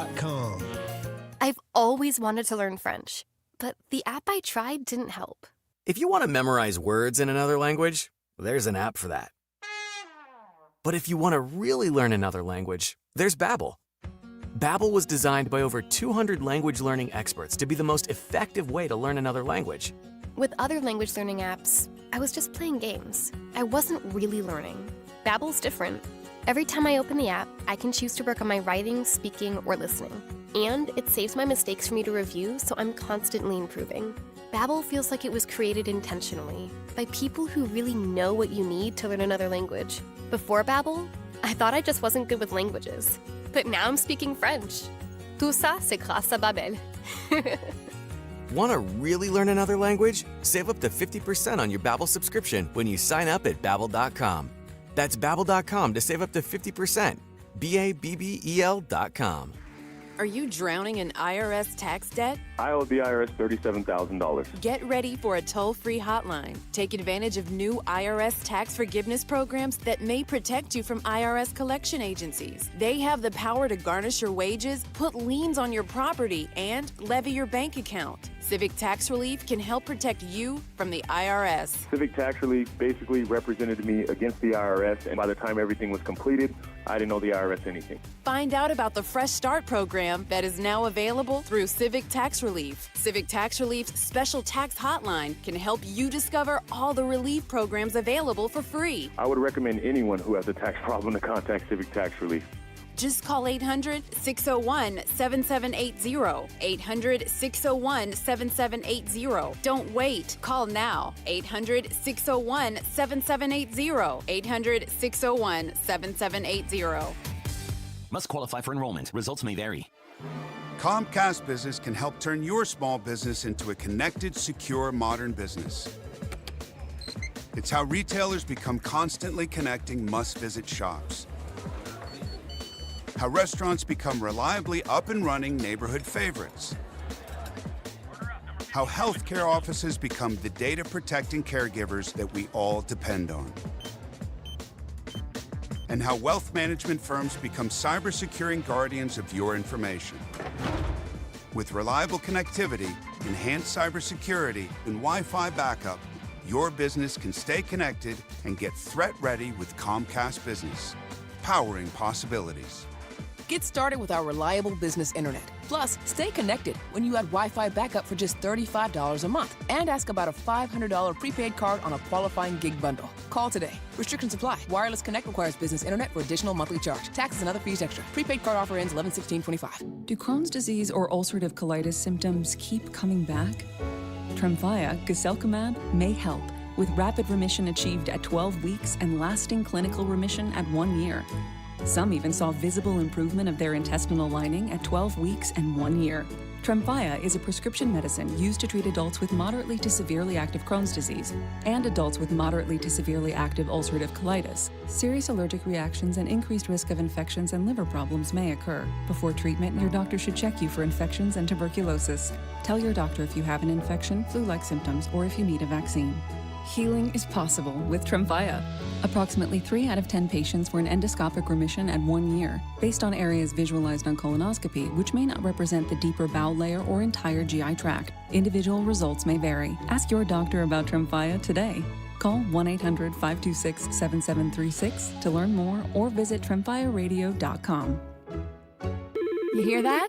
That's the sound of your business losing money. Legacy phone systems weren't built for today's teams. Quo, formerly OpenPhone, gives your business a smarter way to stay connected. Quo lets you manage calls, texts, voicemail, and contacts all in one place so that you can deliver a seamless customer experience from ring to...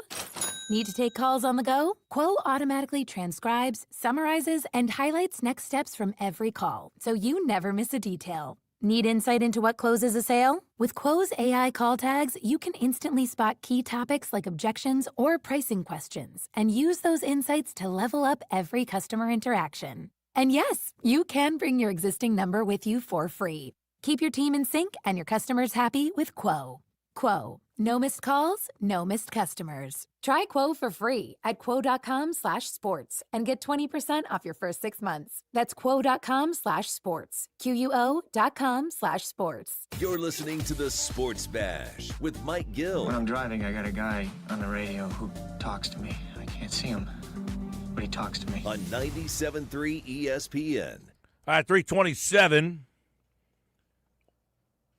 Tigers and Guardians are 1-1 in the 7th. So another game where pitching wins.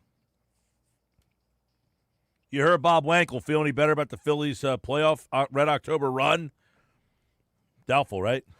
Not after that conversation.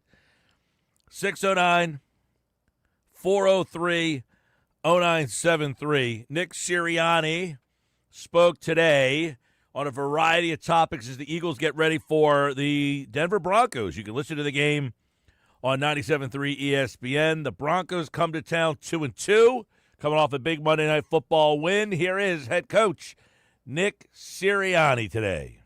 The process of getting the offense to the line quicker. Just what have you seen this season from that, and what are some things you guys can do to maybe get to the line quicker?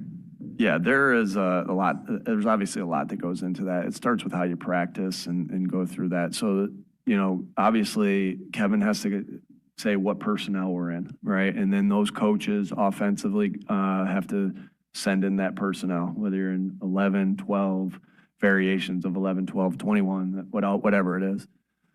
Then Kevin, calls the play in. Jalen's got, so it's like a game of, then Jalen's got to read the call there. And then everyone's expected, obviously, to know exactly what they have to do there, because if there's any in hesitation, then there has to be another little bit of a communication. So they got to go get lined up, get set. Then there's the aspect of seeing what the defense is, and so you can make your calls, whether it's a run game, pass game, or anything, so everyone's on the same page. So there's so much to it. There's so much to it that you want to be able to get up to the line of scrimmage, so you're able to go through your entire process, like and account for some of these things that I just talked about, and that way, you're getting the snap obviously off in time, all those different things, but there's so many pieces that go into it. That's why you practice, right? That's why you go about that, so you can be as efficient as you possibly can on there. And there's a time, different scenarios in the game call for different things, right? Whether you're in a 2-minute, whether you're in a 4-minute, right? When so there's scenarios that call for all these different things within it. So, but our goal is to be as efficient as possible in that. That to me is something. All those things that I just said we talk about this a lot, master the things that require no talent, because this game forces you to play talent versus talent all the time. You got to master the little things that require no talent. And that's one thing on there. And it's obviously pretty in-depth and a lot of moving pieces to it. There have been a high degree of blocked kicks and punts across the league. What have you noticed in that trend? And you guys spend a lot of time on that. What do you focus on whenever you spend that much time on it? Yeah, the kicking game is no different than offense and defense, right? The amount of time you spend on it, the meeting, all the things that go into it, the scheming, the fundamentals, the seeing where what you can expose, what you don't want exposed on yourself. So it's exactly the same. Our guys have done a really nice job. Cam did a good job of getting through the line. Coach Clay did it really, and his staff did a good job of drawing up a play to allow that to happen. where we're able to make a big time play in the Tampa game. And the same thing we got, in the Rams game, where we were able to block the kick to help us win the game, and ultimately the other kick as well. So, but it's the same type of process that you go through offensively and defensively to expose weaknesses, to hide weaknesses, to take advantage of your strengths, to really all those things. But then it comes down to fundamentals. It comes down to detail. It comes down to effort. It comes down to all those things. So it's what I'm saying. The long way of me saying it is it's the same as offense and defense. It's just with special teams. Nick, obviously there's been a lot made of getting the ball to AJ, but your other receiver has fewer targets. What have been the issues in getting Devontae started, and how has he reacted to not seeing the ball as much? Yeah, these guys know that they're great football players and want to do things that contribute to help us win football games. And to me, that's normal. We want to we want to get them the ball, right? And so we have to do our job as coaches to help them get the ball. They're great players, so and then they have to go out and we all have to execute in that situation. But like I've said to you guys before, every game plan starts with how we get, in the pass game, how we getting AJ, how we getting Devontae, how we getting Dallas the football, and we have other playmakers, Jahan and Grant and Saquon, and as far as in the passing game, so that's always the first thing in our discussions. And so when your process is that, and there's things that that you need to help you win football games, like getting those guys the football, I think in the long run it takes care of itself. We're early in the season. I don't think we've obviously we all we're pumped that we're 4-0, but we know there's a lot left we know there's a lot of things to get better at, and that's exciting. That's really exciting. And so what I see from Devontae is, him coming to work every single day, working to get better, because that's the things that he can control is, how do I get better today to put myself in the best position to make plays and win the game on Sunday. What's the plan for Nicole? Obviously, you've had one of the best offensive lines in the league. Do you see that same level of consistency this year, or has that been maybe more of a problem with the injuries and different things? Yeah, I think our offensive line is playing at a very high level, and that is one of the strengths of our football team with the guys that we have there. Stout does a great job coaching them, and you got Lane, you got Jordan, you got Landon, Cam, Tyler's doing well. Fred's been giving us good minutes. Matt Pryor's giving us good plays, and then you have other guys like Brett and Drew that they're ready to go as well. So I love that group. I'm excited about that group, and we have to be more consistent on offense in the pass game. We got to be more consistent on offense in the run game. But, you judge yourself coming out of every game, you're going to judge yourself based on how tough you played, how detailed you played, how together you played. And that's something that we got to continue to build our detail. But, I just see us coming out every game and we're like, man, our team played together. Man, they were excited for each other and had fun together. Man, our team played really tough. And I say that, all of us, so I say that with the offensive line, but all of us, coaches, players, we have to continue to get better at the detail, and that's every position. What's the plan for Nakobe in practice this week, and how do you see his role when he comes back? Yeah, we'll see. Jod's played good football. Zach Bond's played really good football. Nakobe's played really good football in the past, so really excited about that room and the guys that we have in that room. Trot's making a ton of plays on special teams. Hey, Trot. What's up, man? All right, Trot's making a ton of plays on special teams. Smile's making a bunch of plays on special teams. I love that group. I love that group of linebackers, and we'll see how the week goes and where we are with that. But these guys love to play football. They're physical. They're really excited for each other's success. They keep getting better at the details of the game. So I love that group. Because Jihad and Zach can also play edge and everything like that, does having Nakobe when he gets back, does that give you a lot more options in how you can do I think anytime you have a bunch of good football players, it gives you good options. And so, yeah, we'll see how everything goes, and when everyone's ready, and this and that. But just like I said, really excited about the room and the different things to answer your question, the different things that each one of those guys can do.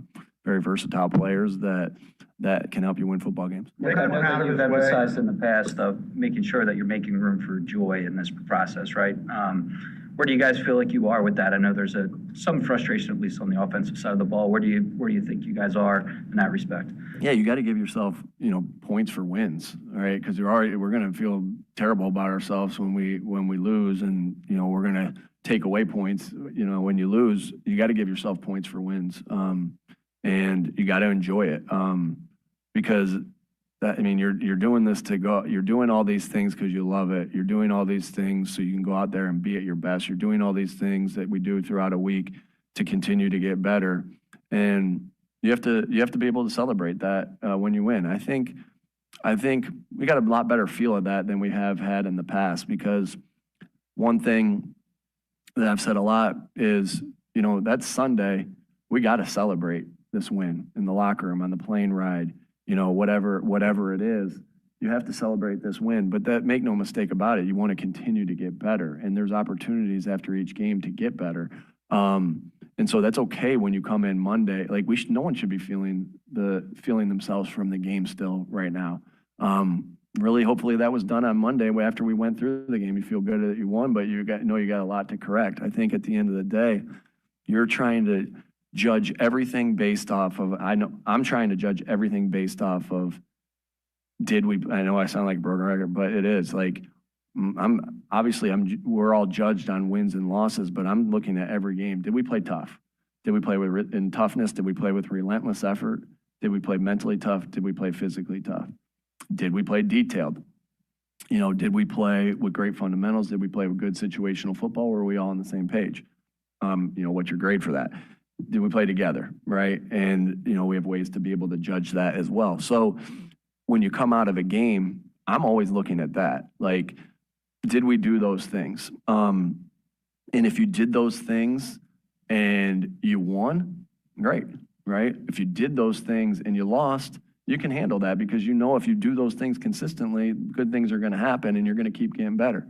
If you didn't do those things and win, that's you don't like that, those things and lost, you like that even less. So that's how you go about, that's our standard, and that's how you go about it. And so it doesn't mean, I think anytime you win, though, Tim, you have to enjoy it and you have to celebrate it, because that's what you do this for. You go through it for this. To be able to look your teammates in the face, know you gave everything that you had, and that joy that you get. There's nothing like it. I feel bad that you guys can't come into the locker room until 15 minutes afterwards, because there's nothing like that feeling after a win that you get. And you got to be able to enjoy that, and you got to be able to celebrate that. But that doesn't mean that there's any contentment in any way, because that's how I'm looking at it every time. Not if we won and lost, not if we won or lost the game, but did we play to our standard in toughness, right? Did we play to our standard in detail? Did we play our standard in together? And that's why you spend so much time as a coach, of making sure that the job description of toughness detailed together is very clear of what you expect, because then what you can measure, you can improve. When you have a player or players voice frustration publicly, how do you manage the effect that might have on the rest of the locker room? Yeah, I think, again, this is why, generally speaking, this is why you're always working on your relationships in the building. You're always working on those relationships. And because there are ups and downs of every season. And so when there's ups and downs in seasons, it's very easy to fall when the relationships and togetherness isn't like, I know I talk about togetherness a lot, but it's not just the lovey-dovey thing about being on a team. It's part of it. But it's when you go through the ups and downs of the season, this is why togetherness is so important, that you want to have that and have a strong base to get yourselves through the downs and to accelerate through the ups. Yeah, Broncos have a couple of elite edge rushers that have break that off. What challenges do they pose? Yeah, you said it. Great get off. This is a really good defense. A lot of respect for them and the playmakers that they have at every level, especially what you just said at the end edge position. They're fast, they're quick, they're athletic, they're physical. All the things that that you would imagine is that these guys have it. At defensive end. So a lot of respect for this defense. A lot of respect there. We know that we're strong at tackle. So you go into some of those matchups and you're like, man, good on good. Those are exciting games to be a part of. When it's good on good, I think that's an exciting part of this game. How have you gotten better since you first became a head coach at dealing with relationships with players? What do you think you do better now maybe than you did 5 years ago? Again, you're always trying to get. I think that that's one thing that I've always, if you look back at or talk to some of my former players, that whether I was a position coach or whether I was their coordinator, that's always something that I've worked at, was the relationships with the players. And I don't know if I can say this got better or that got better. I think I'm trying to grow in every aspect of what we do, tough, detailed, and together. So just trying to create a good example of what it's supposed to look like, because if I'm just preaching tough, detailed, together, and I'm not living it, then I'm full of crap. So just living it out every day. I don't know if I have a great answer for you, but you just try to live out what you preach every single day. All right, there's Nick Sirianni today here on a Wednesday as he speaks to the media. And, obviously Sirianni asked about the A.J. Brown stuff, but in a different way. He was saying, hey, look, A.J. Brown isn't getting the targets, but neither are your other wide receivers there.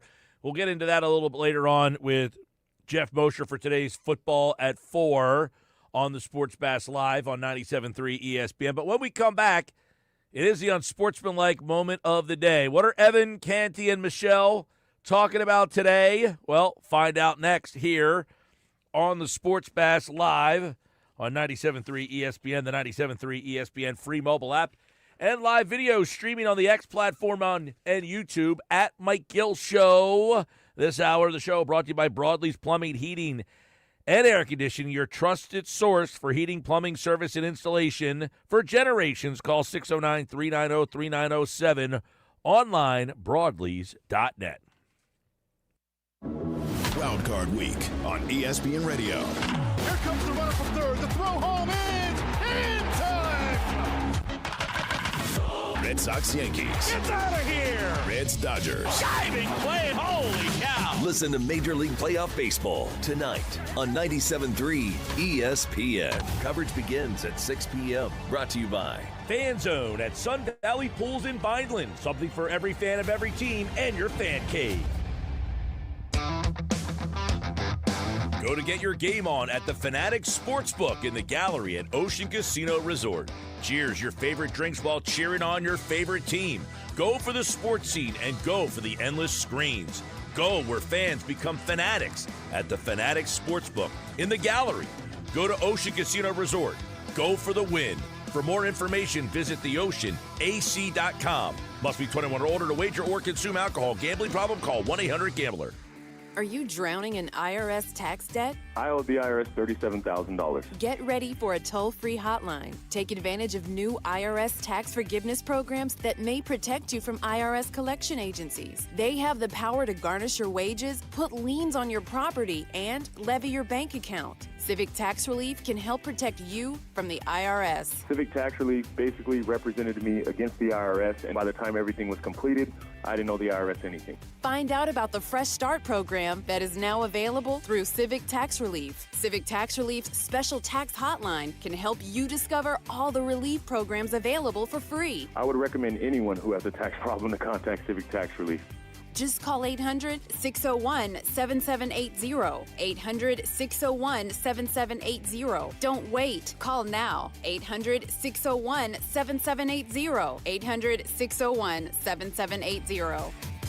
Must qualify for enrollment. Results may vary. Do Crohn's disease or ulcerative colitis symptoms keep coming back?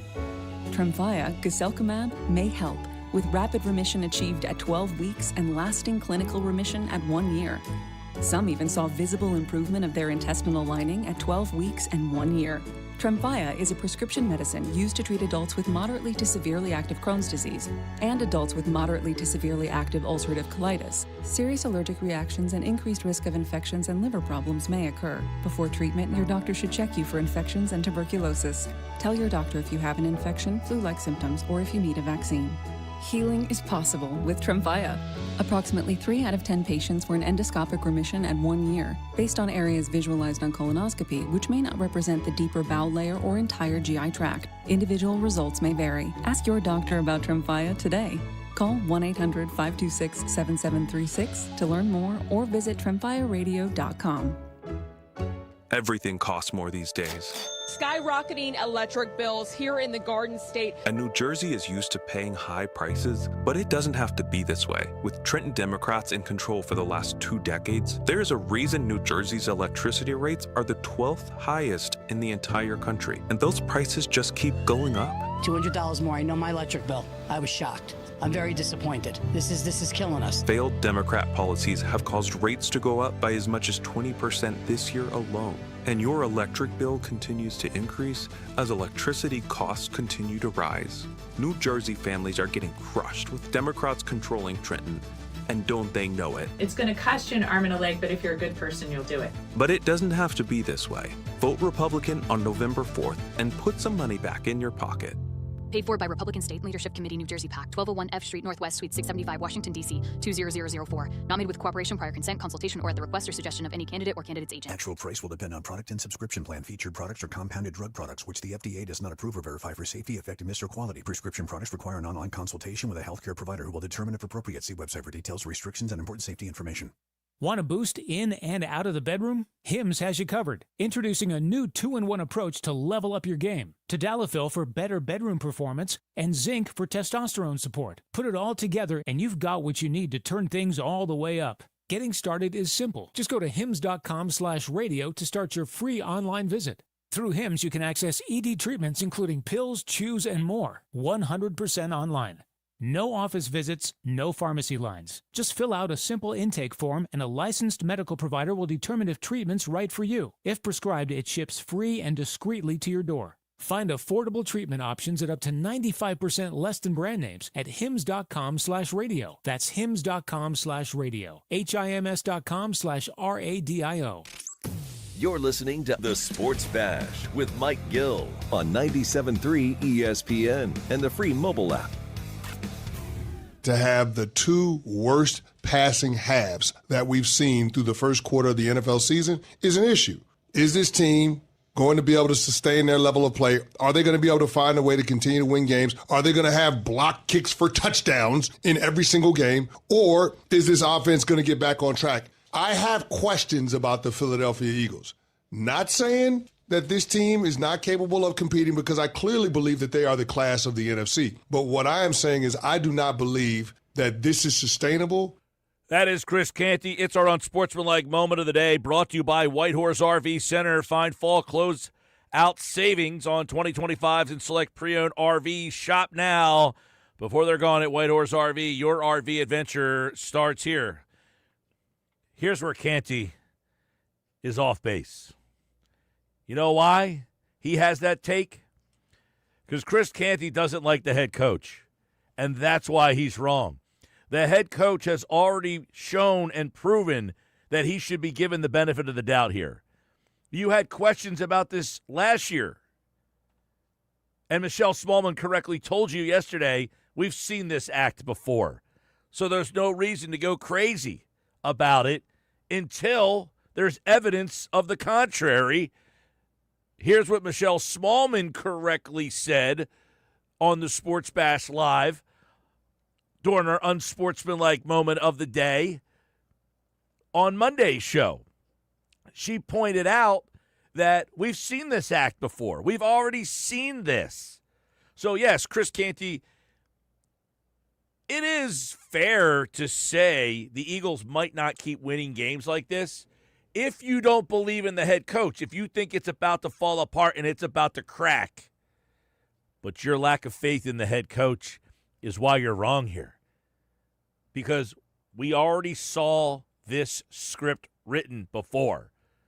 Eagles offense struggling, people wondering where it comes from, what can they do, how can they fix it, and then Jalen Hurts gives you a little wink and a little smile. Is that what y'all wanted to see? And they got back on track. And Chris Canty, you were sitting across from me in New Orleans, and we had a good conversation about it. So I would believe your side of things if, in fact, I didn't already see what Michelle Smallman saw last year. A lot of people are talking about this A.J. Brown tweet about the drama between he and Jalen Hurts. Didn't we see this last year? We know that there's been issues with them before, and guess what? It didn't matter. They went out and they won the Super Bowl. I just think that sometimes with the Eagles, some of the stuff that is surrounding the personality of the team feels overblown. All right, that was our unsportsmanlike moment of the day. A little Canty and Michelle today. And that is brought to you by Whitehorse RV Center. Find fall closeout savings on 2025s and select pre-owned RV. Shop now before they're gone at Whitehorse RV. Your RV adventure starts here. It's about the coach. You have to have faith in the coach because the coach has guided you out of this. Now, you would say in 2023 he didn't.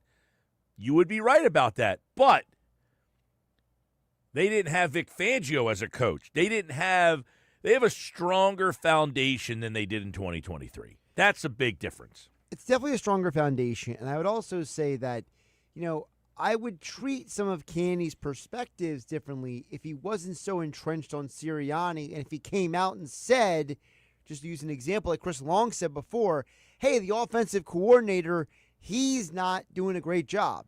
If that was Canty's reason, then we'd be like, okay, that's something that a lot of people have said.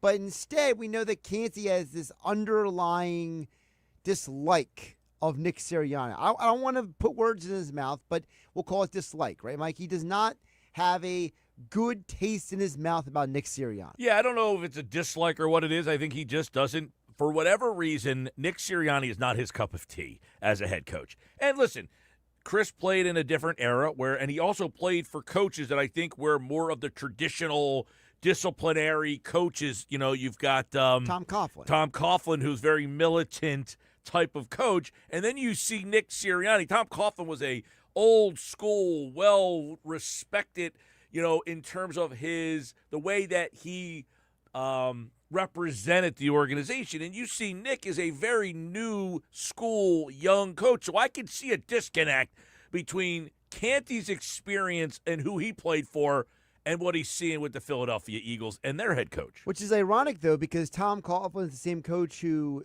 there's been numerous reports and books written about how when he softened up and became a little bit more friendly with the players, then the team excelled and won championships. Well, he still represented the team in a very stoic manner. That's which true. is not Nick Sirianni. Right.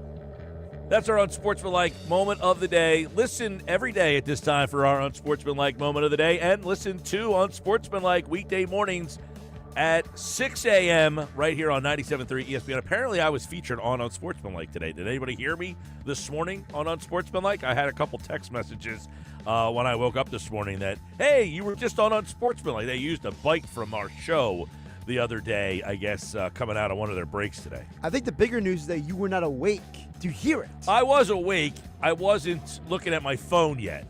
Let's just say that.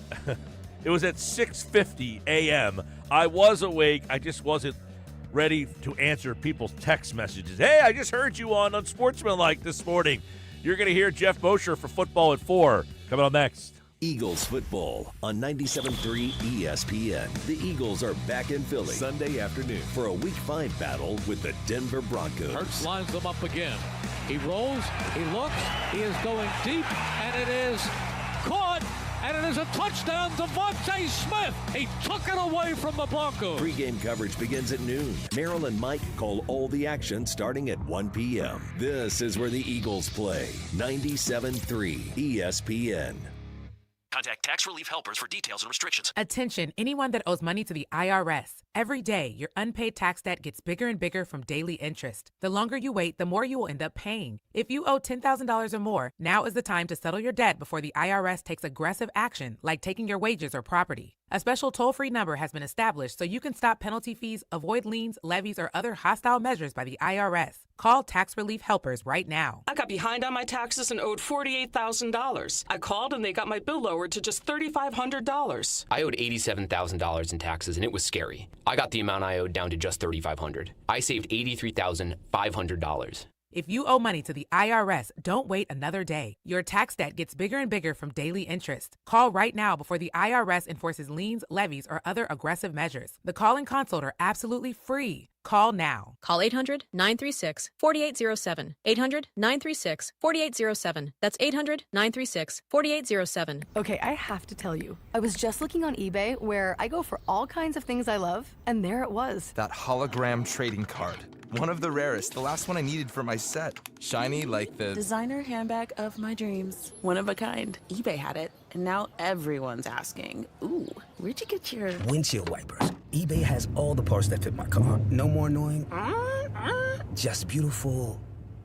Millions of finds, each with a story. eBay. Things people love. Attention timeshare owners. This is an urgent consumer alert from the Timeshare Exit Hotline, a national company specializing in helping consumers legally get out of their expensive timeshare contracts. We're offering you a way to legally get rid of your timeshare. So if you're fed up with the maintenance fees that keep on coming and want to learn if you can terminate your timeshare legally and permanently, call today. Even if you've tried before and were unsuccessful in getting rid of your timeshare, call today and see if we can help. We offer a complete 100% unconditional client satisfaction guarantee. Make this completely free call and learn how we can help you legally put an end to your timeshare nightmare once and for all. You have nothing to lose, so call right now to qualify and receive a free consultation. Call 800-838-8614.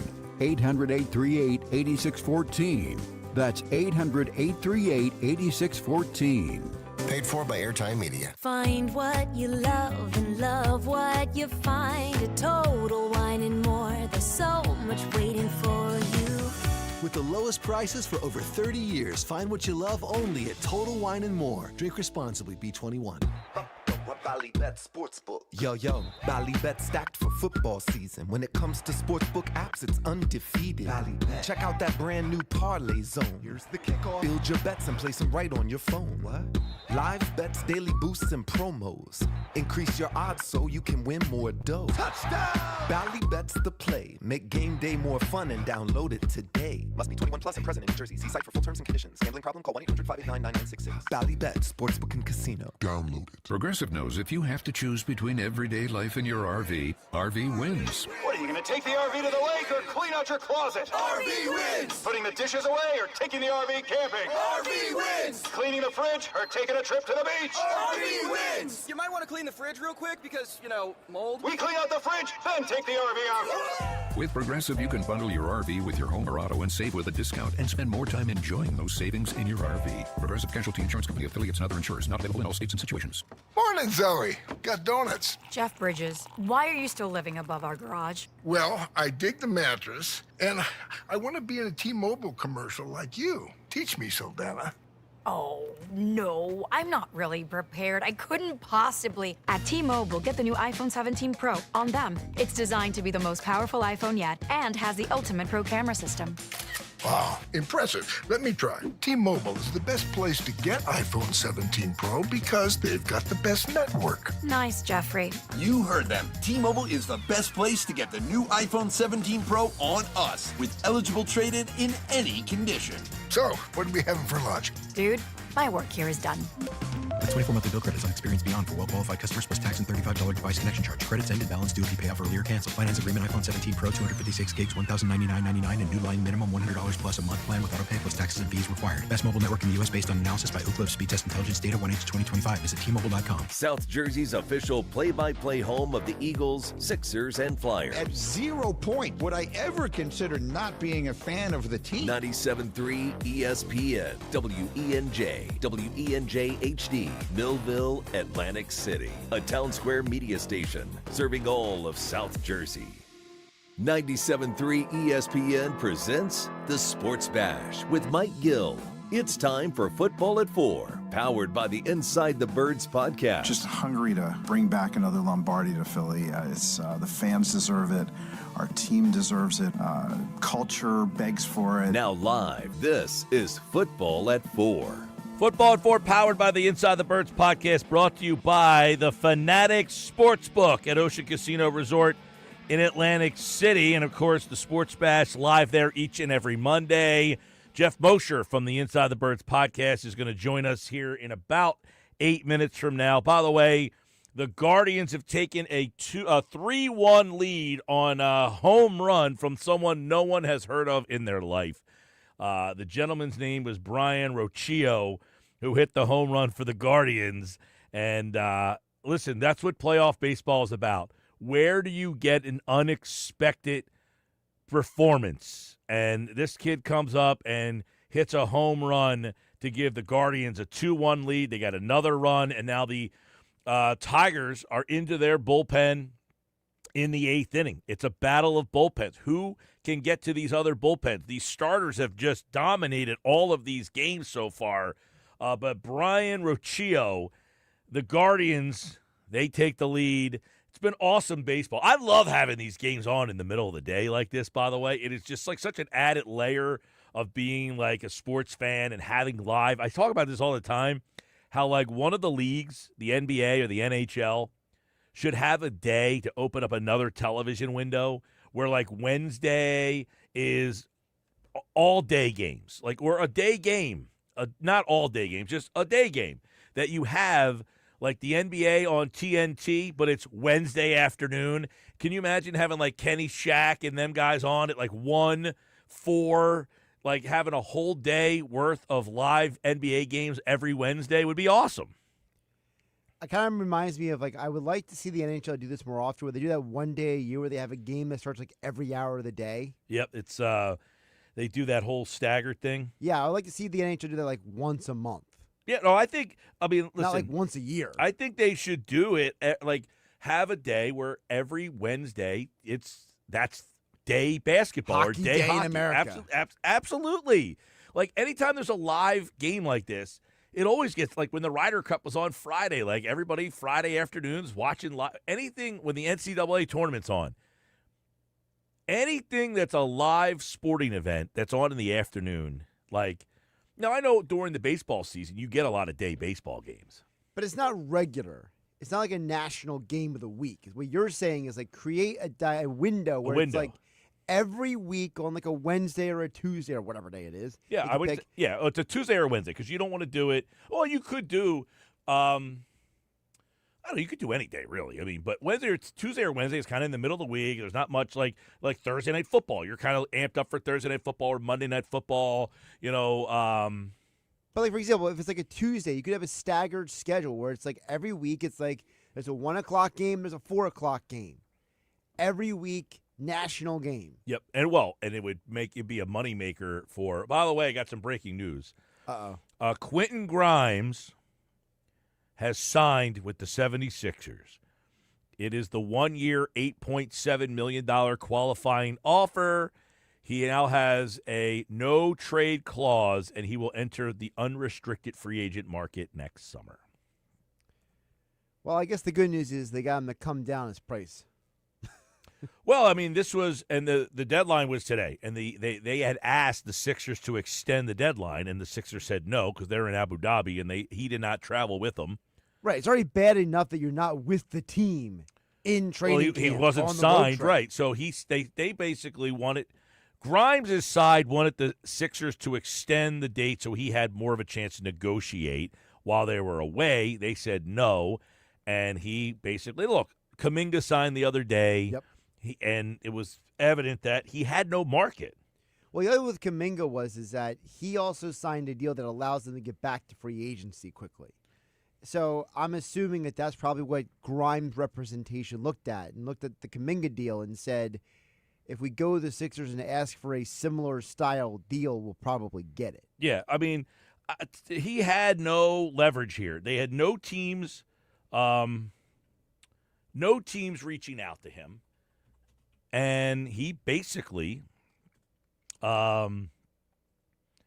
was negotiating with one team, the Sixers.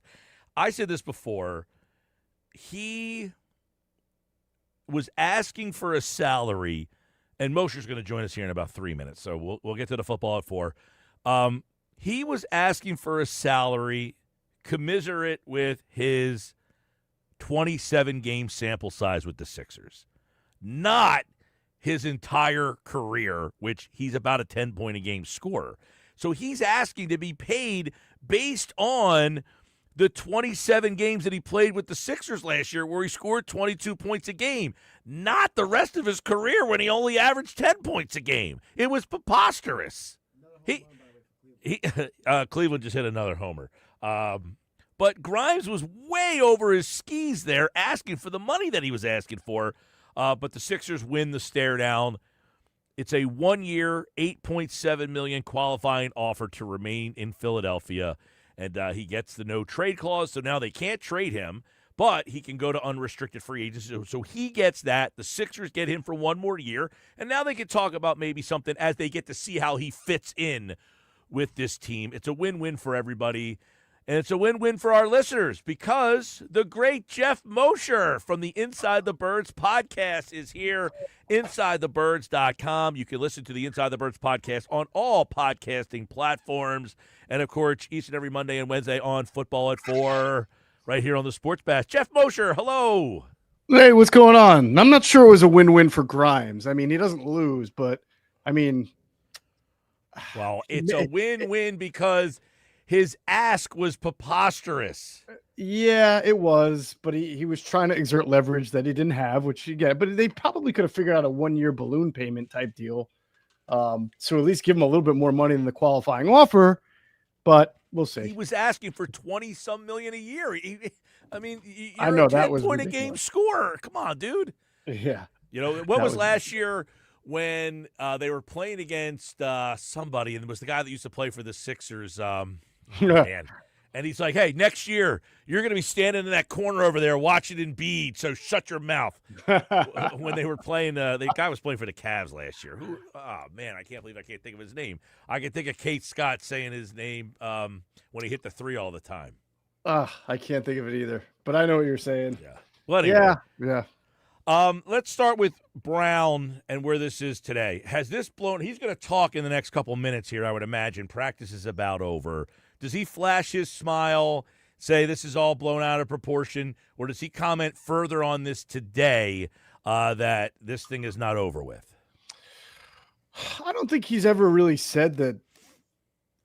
Maybe once he said it gets blown out of proportion, but I mean, what he usually does is tell the people that, yes, he's frustrated and this is how he copes, with the reading thing on the sideline.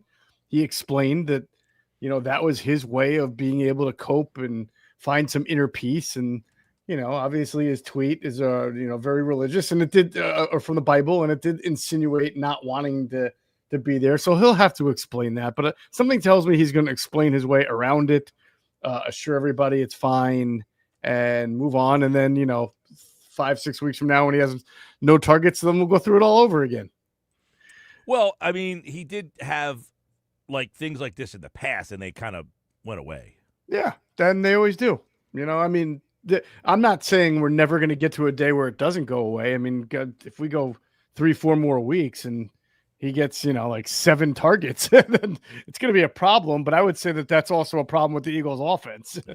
Bang, bang, George Niang, by the way. It was George Niang. Oh, George Niang. Who was the one. Josh gave it to me. Thanks, Josh. It was George Niang who was the one that told him, yo, shut your mouth, dude. Next year you're going to be standing in that corner over there waiting for Embiid to throw you a breadcrumb. Anyway. Well, actually, that might help him if he gets 5 or 6 of those a game and nails them. Then he's going to look pretty good and make a lot of money. That's what I'm saying. But, if you show that you excel in that role, then we'll pay you. Right. You can't ask for it before you've proven you can do it again. You can't give me 25 games of it and then ask for $25 million. It's ridiculous.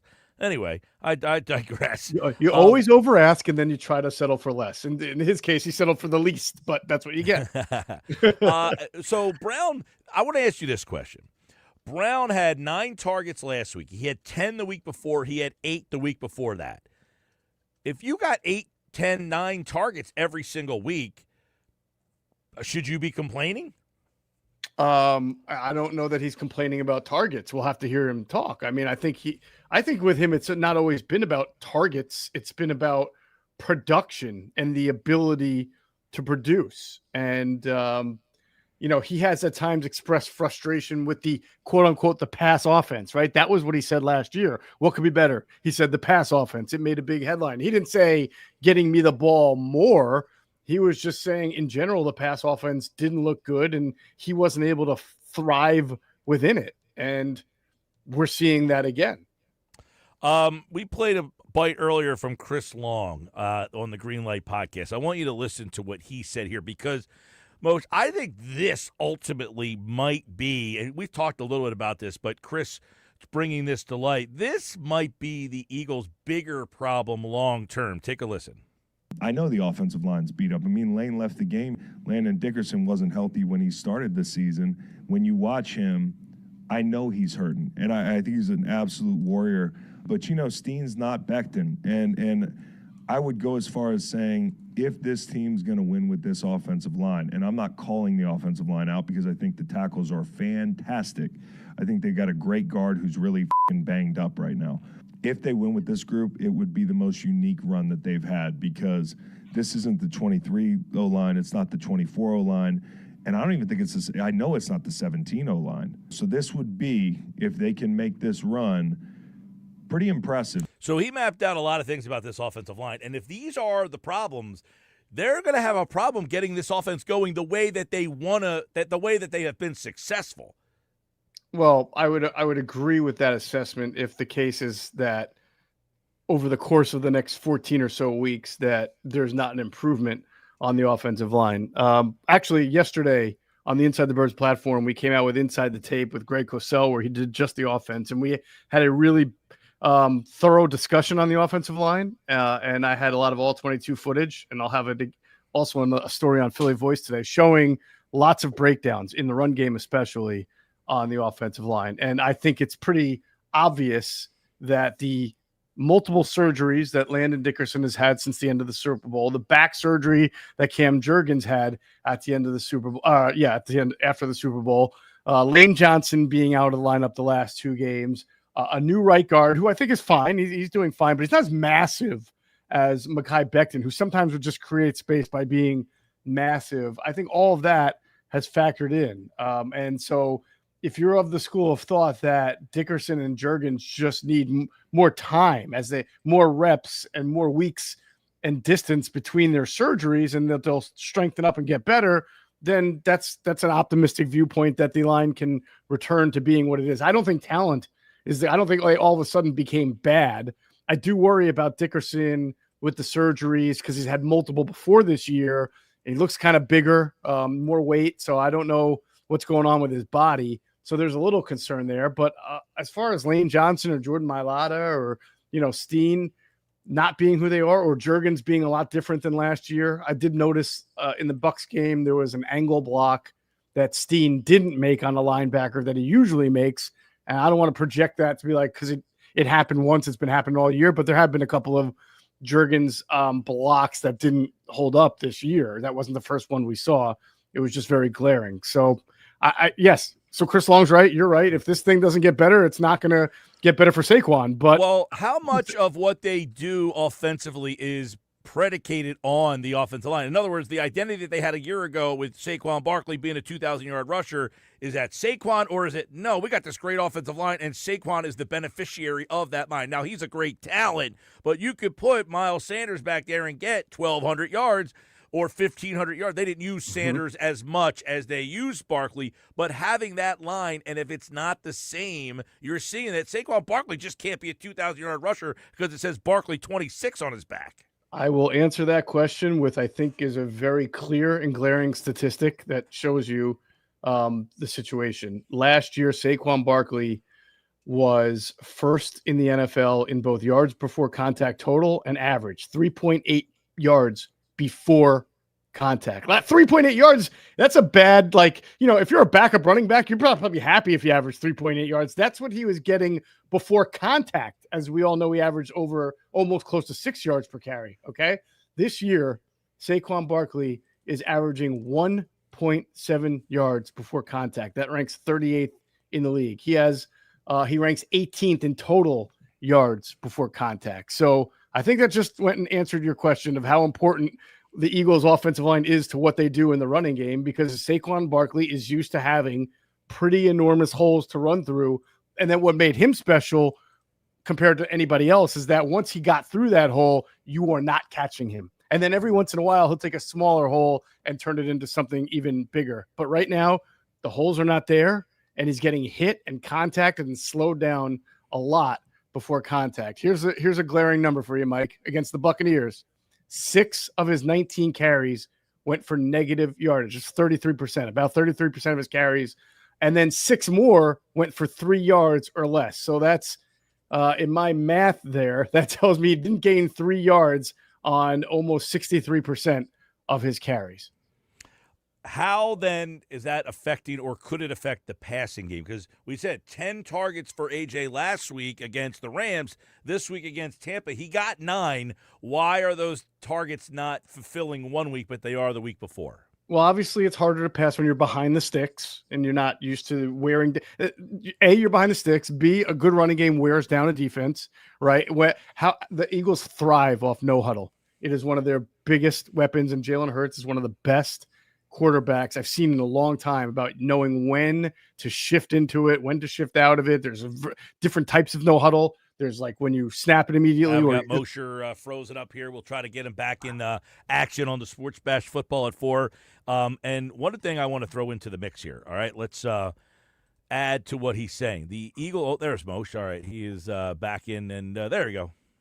Yeah, I was just saying no huddle is a big part of what they do, and it's hard to execute your offense in no huddle when you're not ahead of the sticks. You're not wearing down a defense. You're not marching down the field methodically. They're not, and well, because there's been a lot of speculation that a lot of Browns routes and stuff are very similar. Like he keeps running the same routes, and you're like, well, one week you ran those routes, and there was a lot of meat on the bone, and then if the next week you ran similar routes and nothing good happened, I mean, he had 9 targets, only 2 catches. I say this earlier. Goddard, I think, had 2 targets and 2 catches.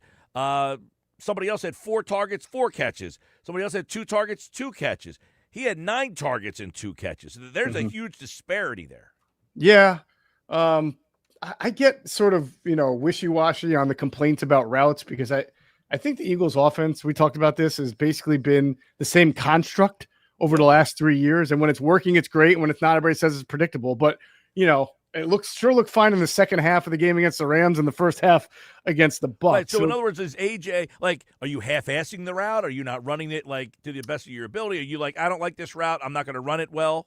Well, I'll tell you this. This is something to monitor over the course of the season, because 4 games is too small of a sample size. But I did, we do Inside the Data with Sam Finkel. He's our analytics expert, and he's really good at getting all the data.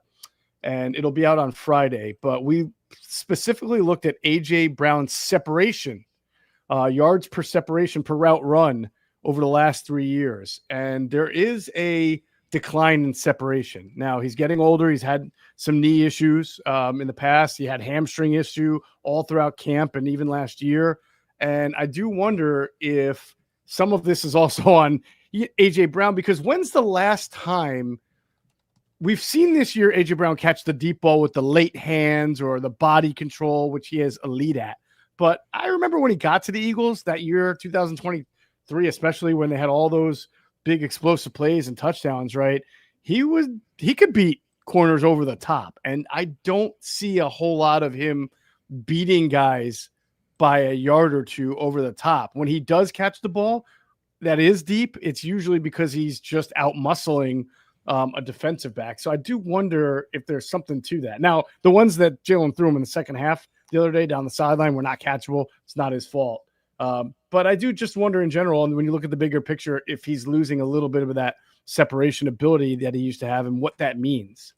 All right. Well, listen, if that's the case, how big of a factor is that in the offense of A.J. Brown not being able to get separation and utilizing that weapon in the offense? Yeah, and just to be crystal clear, analytics sometimes don't tell the full story. Your separation per route can be impacted by the route you're running as well. It's hard to beat a defender if you're just running a quick comeback, right? As opposed to a deep post or a go route. So we did note it that 2 weeks ago when they had that really bad game against the Rams in the first half, or was it 2 weeks before that? The Kansas City game, Kansas City game. It seemed like every single one of AJ routes was an intermediate route, a quick inbreaker. He had nothing deep.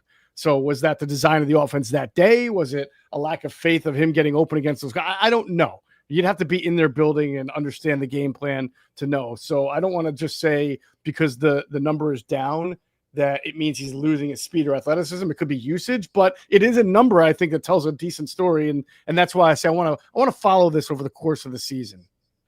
Yeah, all right. Well, definitely looking forward to that. I do want to say this. They got the ball to John Mechie twice the other day. Not a lot, but, hey, just two quick pitch and catches. These are the throws that you're like, why can't I get my best receiver the ball in those spots? Because no corner wants to have to come up and try to tackle A.J. Brown. They're more inclined to try to make a tackle on John Mechie, no offense, who's a little bit smaller than A.J. So if I can get A.J. to catch that little dumper out of the, flare out of the backfield or flat like that, good luck with a corner trying to one-on-one tackle him. It's possible. In both of those catches for Mechie, I believe they lined him up like an offset fullback spot and then just threw it to him where you can kind of confuse the defense because they're not really paying attention to the number. They don't recognize it. I feel like if you put AJ there, he get playing tight end one play. Yeah, everybody's yelling it out and pointing to him. I mean, the Dolphins did that all the time with Tyreek Hill, but you could just put the ball in Tyreek Hill's hands. He's so explosive, it wouldn't matter. I'm not sure that's the right way to manufacture touches for him. Not the same. So I'm just saying, but just getting. I get what you're saying. Yeah, moving him around the coverage. Yeah. They've certainly played a lot of 2x2 formations this year.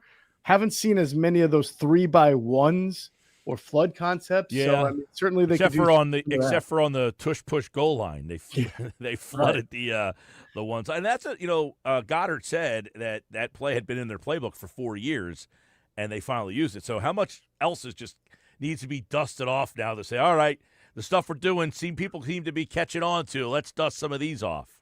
Yeah, it would be funny if they averaged like 300 passing yards per game from here on out and said, oh, we could have done this for the last 3 years. But let me ask you this then. Jalen said, is that what y'all wanted to see? And a lot of people, yeah, that's what I wanted to see. Do you think that this offense could succeed if they flipped the script and said, we're now going to rely on AJ, Devontae, Jalen. It's your offense? That's a tough question, only because we've only seen that in spurts. And I think that when they've tried to become a more pass-heavy offense, it hasn't always worked consistently. And I don't think that they are a diversified enough offense from a route concept. They certainly have the talent, but just from what they do offensively to be like that. I think a lot of their marriage of pass and run is very important. A lot of what they do in the run sets up how they throw the ball, because you can throw the ball deep when you have those one-on-ones that are created by people funneling a lot of guys at the line of scrimmage to stop your run game. So if they came out and just tried to throw the ball at a 65 to 70% clip, I don't know that they would see the same kind of openings. I mean, it's all speculation. It's hypothetical. Yeah. They've got great players, like you said, so they should be able to move the ball anyway. But that's why I feel like they do it every once in a while, but not consistently from week to week. Well, it's like last year after Carolina, we and you might have been having this conversation. Hey, Geoff, what if Detroit or Cincinnati or the Rams had A.J. Brown and Devontae Smith?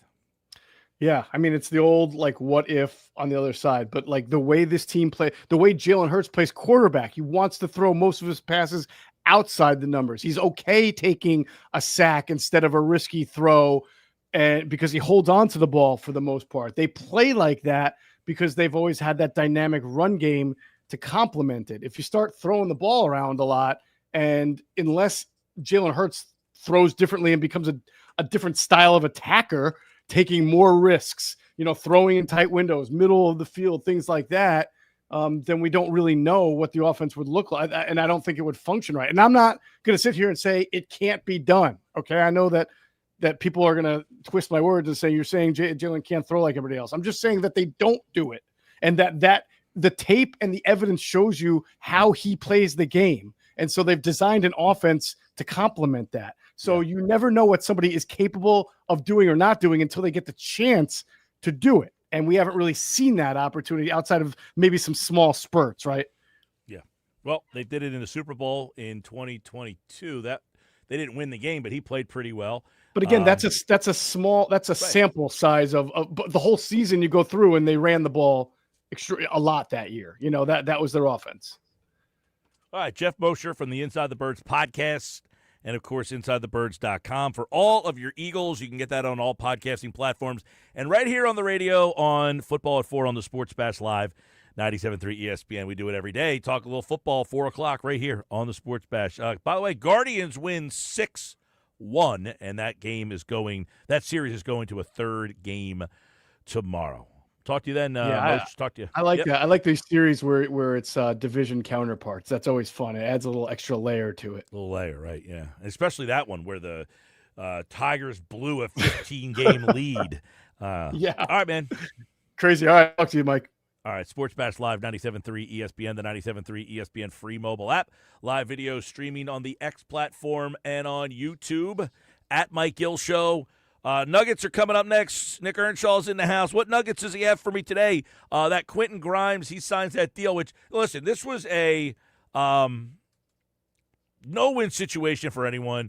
It's not the greatest scenario for either team, but I think the Sixers lucked out that they didn't have to pay him an overpay. But the question I would have is, would Grimes, the one problem is he gets a no trade now. He would be a tradable asset if he doesn't fit in with the team. But we'll see. All right, more Sports Bash coming up. Knicks Nuggets are on the way. Don't go anywhere. 5 o'clock tonight, and the Fine Five, Ugly Five still to come. Scott Graham here from Westwood One. Don't miss any of our exclusive NFL action all season long until a new champion is crowned at Super Bowl 60. Of course, each week begins with Thursday Night Football. I'll get it started with a preview and a look ahead at the big weekend game. Join us all season long on Thursday Night Football. Listen to Thursday Night Football all season on 97.3 ESPN. Brought to you by the Bally Bet Sportsbook and Casino app. Live bet all the action with Bally Bet. Download it. Are you ready to score your next big drive? Head into the end zone at Bridgeton Auto Mall. They've got a full roster of all-star brands: Cadillac, Chevy, GMC, Chrysler, Dodge, Jeep, and Ram, ready to take the field. And right now, it's discount time, so don't wait. This play won't last forever. Take your winning drive to Bridgeton Auto Mall or call in to play. 856-451-0095. Bridgeton Auto Mall, where our fans drive with family. Actual price will depend on product and subscription plan. Featured products are compounded drug products, which the FDA does not approve or verify for safety, effectiveness, or quality. Prescription products require an online consultation with a healthcare provider who will determine if appropriate. See website for details, restrictions, and important safety information. Want a boost in and out of the bedroom? Hims has you covered. Introducing a new 2-in-1 approach to level up your game. Tadalafil for better bedroom performance and zinc for testosterone support. Put it all together and you've got what you need to turn things all the way up. Getting started is simple. Just go to hims.com/radio to start your free online visit. Through Hims, you can access ED treatments including pills, chews, and more. 100% online.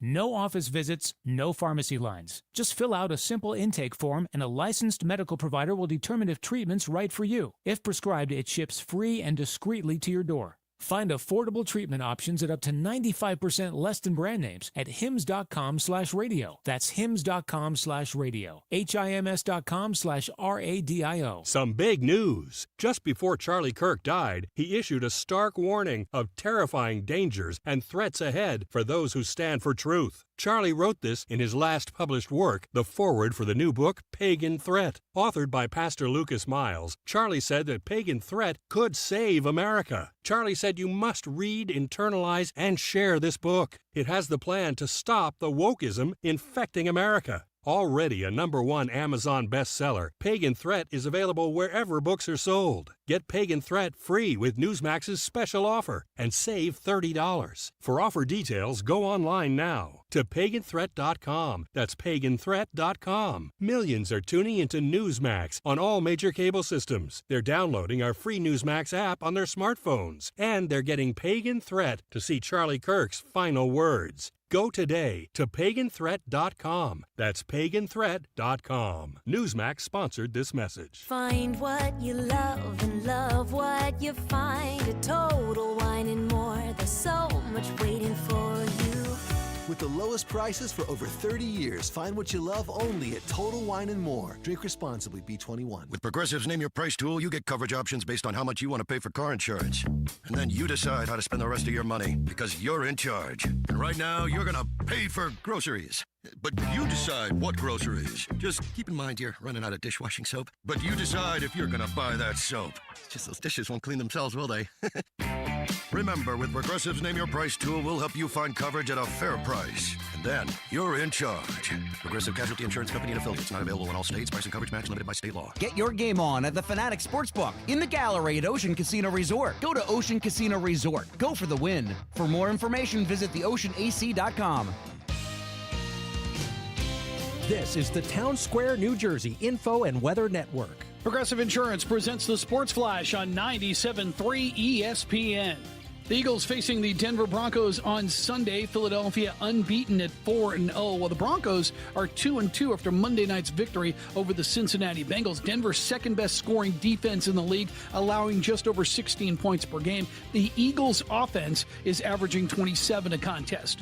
The Phillies will be opening up their playoff run Saturday at Citizens Bank Park. They'll face the winner of the Dodgers-Reds wild card series, LA leading that 1-0 after winning Game 1 on Tuesday. Those two teams will play again tonight. Philadelphia, 96 wins. They earned a first-round bye. They enter the postseason, winning 4 of their last 5 games, and you can catch all the action of Phillies baseball right here on 97.3 ESPN. The Sixers playing Thursday afternoon in Abu Dhabi against the New York Knicks. It's 2 games. It's a 2-game exhibition schedule that will conclude on Saturday. Sixers entering this season with rookies VJ Edgecombe and Jonai Broom, while the Knicks are coming off an Eastern Conference Finals appearance last season. Progressive Insurance, bundle auto and home, renters or condo, and save with Progressive. I'm Tony Desiri, and that's your Sports Flash on 97.3 ESPN. $5,000. That's the average amount of money people in the U.S. are now spending on gas in a year. $5,000. That's crazy. If you drive, you have to download Upside, the free app that gives you cash back every time you get gas. That's right. You can earn real cash back with Upside just by buying the gas you're already buying. You can literally start earning cash back today. I use Upside every time I fill up, and I've already made around $300. You're putting gas in your car anyway. Why not get real cash back? If you like free money, download Upside. I'm saving the cash I earn from using Upside to help pay for a vacation later this year. Download the free Upside app now to earn cash back every time you buy gas. Use promo code SELECT to get an extra 25 cents per gallon on your first tank. You can cash out anytime right to your bank, PayPal, or a gift card for Amazon and other brands. Just download the free Upside app and use promo code SELECT for a 25 cents per gallon bonus on your first tank. That's code SELECT for a 25 cents per gallon bonus. From the Town Square, New Jersey Info and Weather Network, I'm Chief Meteorologist Dan Zarrow. The chance of rain for the next 7 days is pretty much 0. We've got one more day of unseasonably cool temperatures ahead before we warm right back up again into the first weekend of October. Clear and seasonably chilly tonight. Low temperature 55 degrees. Tomorrow a few clouds, cool and crisp, high 65. Partly sunny Friday, high 71, 78 Saturday, 79 Sunday. Get weather 24/7 wherever you are. Download our free mobile app today. You hear that? That's the sound of your business losing money. Legacy phone systems weren't built for today's teams. Quo, formerly OpenPhone, gives your business a smarter way to stay connected. Quo lets you manage calls, texts, voicemail, and contacts all in one place so that you can deliver a seamless customer experience from ring to... Need to take calls on the go? Quo automatically transcribes, summarizes, and highlights next steps from every call, so you never miss a detail. Need insight into what closes a sale? With Quo's AI call tags, you can instantly spot key topics like objections or pricing questions, and use those insights to level up every customer interaction. And yes, you can bring your existing number with you for free. Keep your team in sync and your customers happy with Quo. Quo, No missed calls, no missed customers. Try Quo for free at quo.com/sports and get 20% off your first 6 months. That's quo.com/sports. QUO.com/sports. It's the Sports Bash with Mike Gill. Do I have everybody's attention now? On 97.3 ESPN and the 97.3 ESPN free mobile app. At 4:35, Sports Bash Live, 97.3 ESPN. Time for Nick's Nuggets, brought to you by The Hub. Gear that works as hard as you do. Guardians win 6-1. We'll have a game 3. How about this? It's only the third time in the 3-team wild card format that a game 3 has occurred. Every time there's been these 3-game series, it's been a 2-game sweep. Only 3 times has that changed. You'll get one tomorrow. We'll see what else there is. Right now, Padres 1, Cubs nothing. That game's in the 5th. Same as all these other games. Starting, pitching, dominating. Offenses struggling to score. It's time for the Nuggets. They're brought to you by The Hub, gear that works as hard as you do. There's Nick Earnshaw. He is host of the Shift podcast, and he is the producer of The Locker Room on 97.3 ESPN. And what do you got today, man? Where are you today? Where is What's going on? I'm in another studio today. I got this mic going. We got the 97.3 going. We're all over the place. You never know where I may end up doing the Nuggets from. That's the mystery of the Nuggets at times, right? Gotcha. But today, listen, we got the intra squad nugget number 1. Intra squad Dodgers previewed. So we got some clarification on the attendance, right, from yesterday. And it's fantastic. Over 31,000 fans are going to be at the stadium. I will be one of them. I will be there at the stadium tonight for the intra squad. How about that? Can you believe that? So apparently they would rank 15th in all of baseball in attendance if this were a regular season game, right? Based upon the average attendance of all the major league teams, they would rank 15th because of where it's at now and how many tickets they sold. Originally, it was just going to be 20,000 seats, but the demand was so great because it's October 1st, Mike. It's Red October. You got to get excited. So there is that with the intra squad tonight. Also, my question on that is this, though. Yeah. Go ahead. Why did they cap it at where they did? Why didn't they just try to sell the whole building out? Because my question would have been, could they have sold the building out? I think they could have. I really believe they could have, in my estimation anyway. They were originally just going to go lower bowl and just have lower bowl filled out, and then they ended up expanding anyway. So that's where you're at with the inter squad tonight. But so they oddly only expanded it to 30,000. Yeah. It was like lower bowl. It was supposed to be 10,000 tickets, I think, in the lower bowl. And then, they just decided, the demand was so high that we're going to open it up. And then they capped it at 30,000. Yeah. Crazy. But still, the fact that many people are coming out for a 7-inning game, practice game before the postseason, I feel I will let you know how the feel is down there tonight. If it feels like a Red October game, I'll give some updates on the X platform as well throughout the night because I think it's going to be a good feel. Yeah, yesterday somebody was listening to the segment when I asked Nuggets if he was going to go to the game, and you said that you didn't have tickets or whatever. Someone texted me and offered tickets to the game, and now Nuggets is going. I'm going, and I very much appreciate that. Very much appreciate it. Now, I'm very assuming excited. you're going to be sitting with the guy. Yeah. So I don't know yet. I don't know. I guess I'll find out when I get there. He sent you the tickets, right? He did. He sent me the tickets. They're good seats.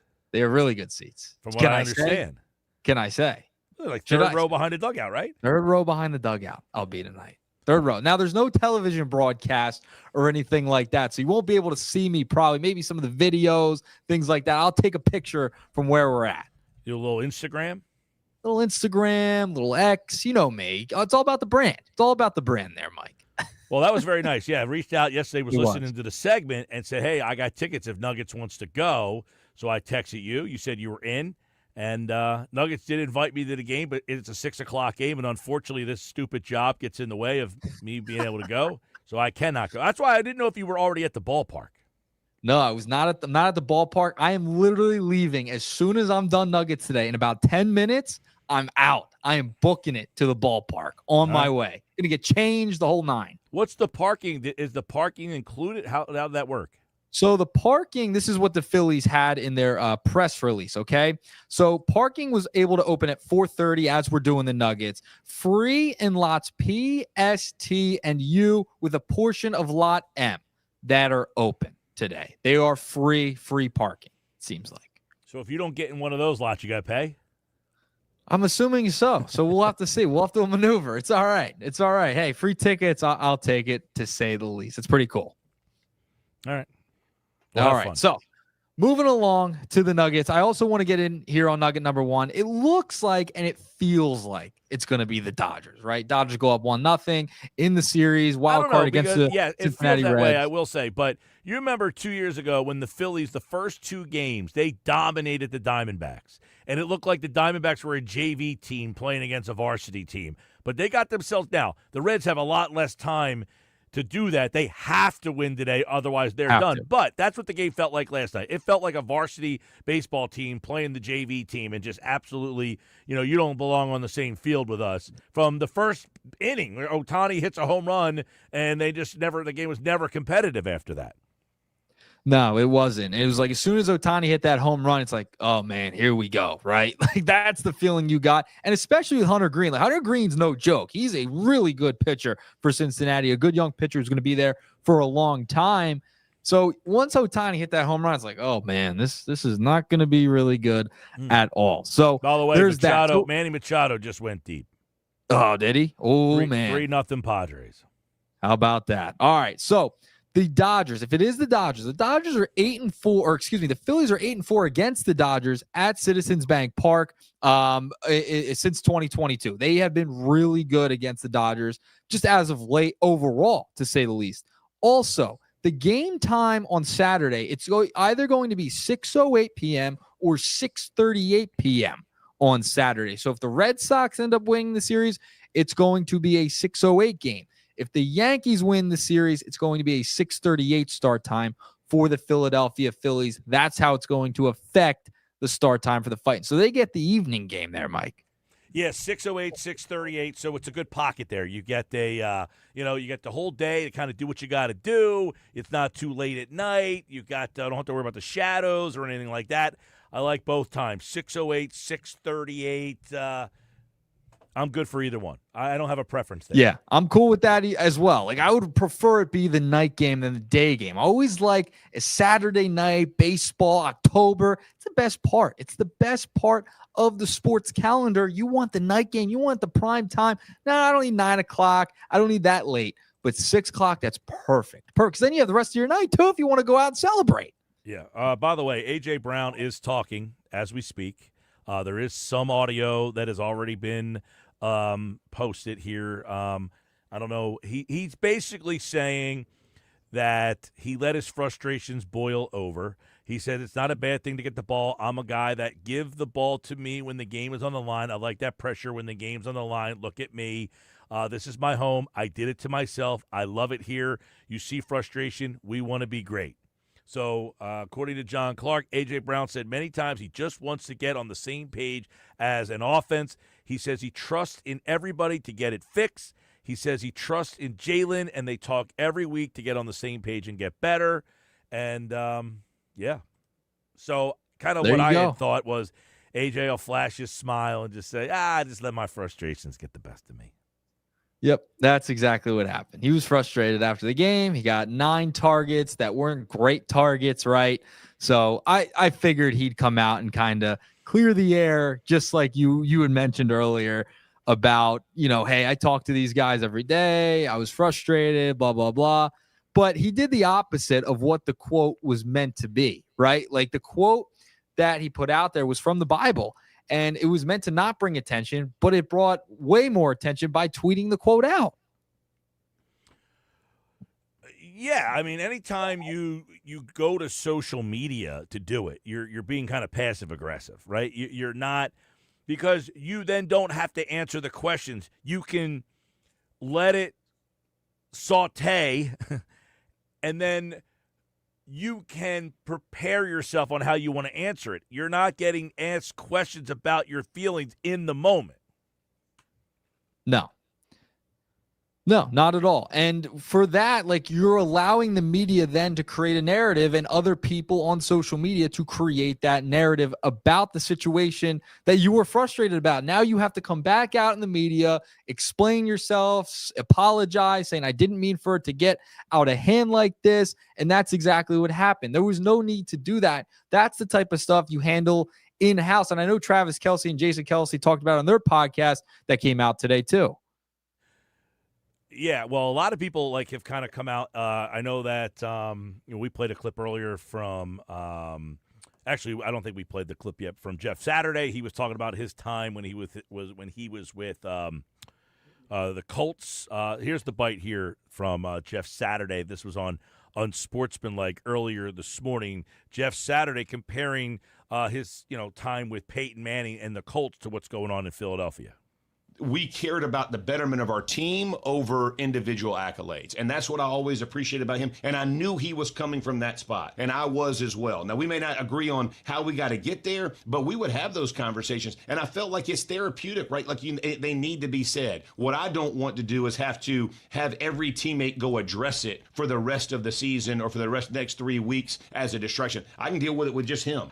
A.J. Brown is an absolute monster. I think the frustration is, let's just go in house and have the conversation with Nick or Jalen or whoever, instead of letting everybody kind of come up with their own idea of why you're saying it.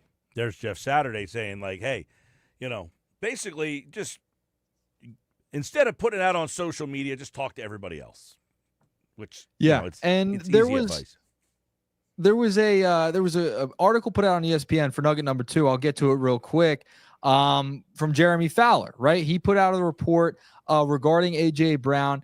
He said, quote, in this article, that's tough to trade even from an aggressive front office such as Philadelphia, though not impossible if designated as a post-June 1st trade. Some execs I spoke to this week don't expect Philadelphia to trade Brown in season, but say that it could be something to entertain in the offseason. Yeah, sure. I mean, Geoff Mosher said something interesting earlier today that I think stands out more than anything, which was he's watching the game tape and he's saying according to the analytics, the separation is not as good for AJ. So maybe he's losing a step. He is 28, 29 maybe years old. I don't know. He's a big dude. Is he losing just a split second of speed, and is that making a difference?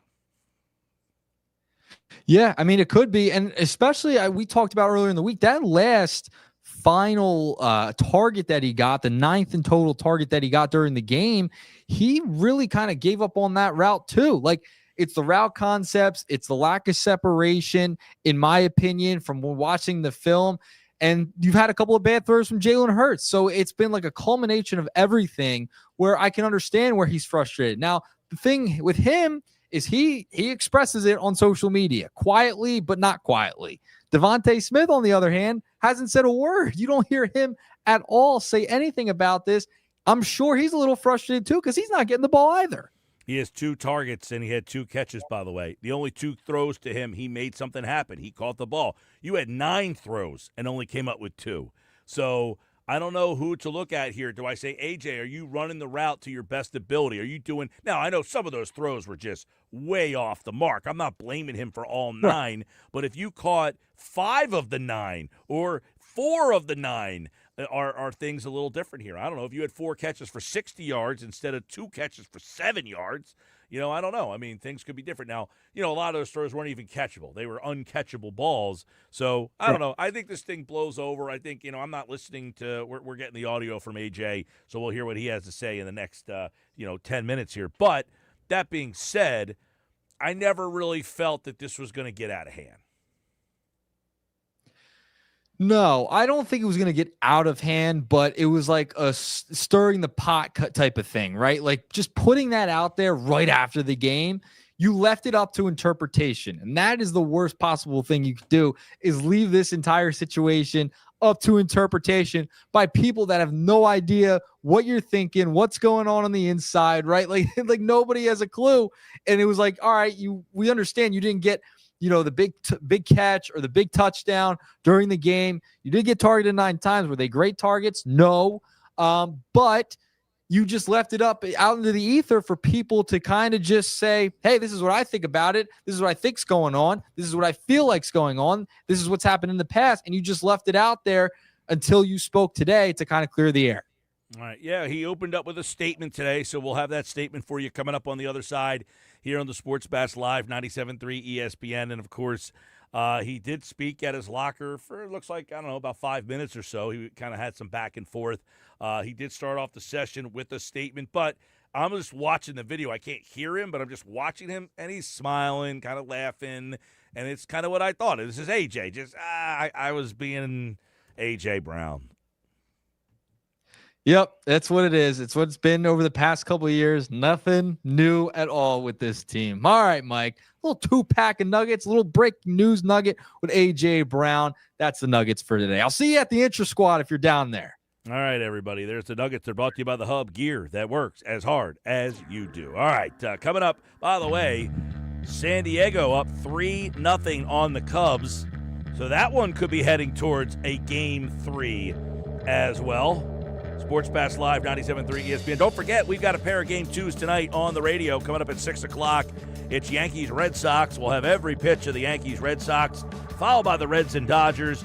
You can hear both wild card Game 2s right here on 97.3 ESPN. We are your home for Phillies playoff baseball. The Phillies Red October run is on 97.3 ESPN. The NL East champs play on Saturday against the Dodgers or the Reds. You can hear every pitch starting at 6:08 or 6:38.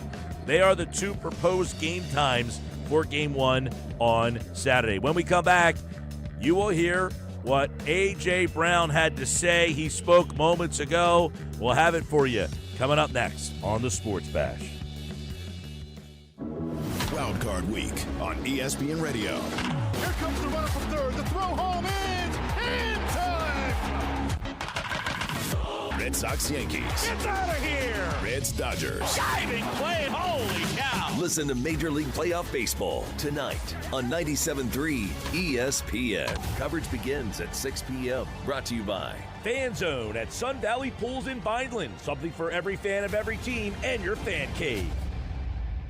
Do Crohn's disease or ulcerative colitis symptoms keep coming back? Tremfya, guselkumab, may help, with rapid remission achieved at 12 weeks and lasting clinical remission at 1 year. Some even saw visible improvement of their intestinal lining at 12 weeks and 1 year. Tremfya is a prescription medicine used to treat adults with moderately to severely active Crohn's disease and adults with moderately to severely active ulcerative colitis. Serious allergic reactions and increased risk of infections and liver problems may occur. Before treatment, your doctor should check you for infections and tuberculosis. Tell your doctor if you have an infection, flu-like symptoms, or if you need a vaccine. Healing is possible with Tremfya. Approximately 3 out of 10 patients were in endoscopic remission at 1 year, based on areas visualized on colonoscopy, which may not represent the deeper bowel layer or entire GI tract. Individual results may vary. Ask your doctor about Tremfya today. Call 1-800-526-7736 to learn more or visit tremfyaradio.com. If you love to travel, Capital One has a rewards credit card that's perfect for you. With the Capital One Venture X card, you earn unlimited double miles on everything you buy. Plus, you get premium benefits at a collection of luxury hotels when you book on Capital One Travel. And with Venture X, you get access to over 1,000 airport lounges worldwide. Open up a world of travel possibilities with the Capital One Venture X card. What's in your wallet? Terms apply. Lounge access is subject to change. See CapitalOne.com for details. I love a day on the water with friends, but my moderate to severe plaque psoriasis sometimes holds me back. Now I'm all in with clearer skin thanks to Skyrizi. Risankizumab Riza, a prescription-only 150 milligram injection for adults who are candidates for systemic or phototherapy. Teaching music is my passion, but my active psoriatic arthritis can limit me at times. Now I'm treating my joint symptoms with Skyrizi. With Skyrizi, most people with plaque psoriasis saw 90% clearer skin at 4 months. Or if you are an adult with active psoriatic arthritis, Skyrizi helps you move with less joint pain, stiffness, swelling, and fatigue. Don't use if allergic to Skyrizi. Serious allergic reactions, increased infections, or lower ability to fight them may occur. Before treatment, get checked for infections and tuberculosis. Tell your doctor about any flu-like symptoms or vaccines. There's nothing like clearer skin. There's nothing like better movement, and that means everything. Ask Ask your doctor about Skyrizi. Visit skyrizi.com or call 1-866-SKY-RIZZI to learn more. What if you had the smartest Wi-Fi? If you did, it'd be Xfinity, of course, and it'd come with their best state-of-the-art equipment. It would boost speeds to the devices that needed them most, prioritizing your most important connections, whether you were streaming, gaming, or gaming while pretending to work. And it would let you stream 4. That's right, 4 games on one screen. It would even power your mobile connection so you could bring faster, secure Wi-Fi speeds with you where you use it most. It would be proactive and fix problems before you knew you had them. Impressive, right? And it would have security features that protect you from threats at home and online. Kinda like a force field for your life. If you had the smartest Wi-Fi, well, everything would work together seamlessly to keep you connected, no matter what. Xfinity. Imagine that. Restrictions apply.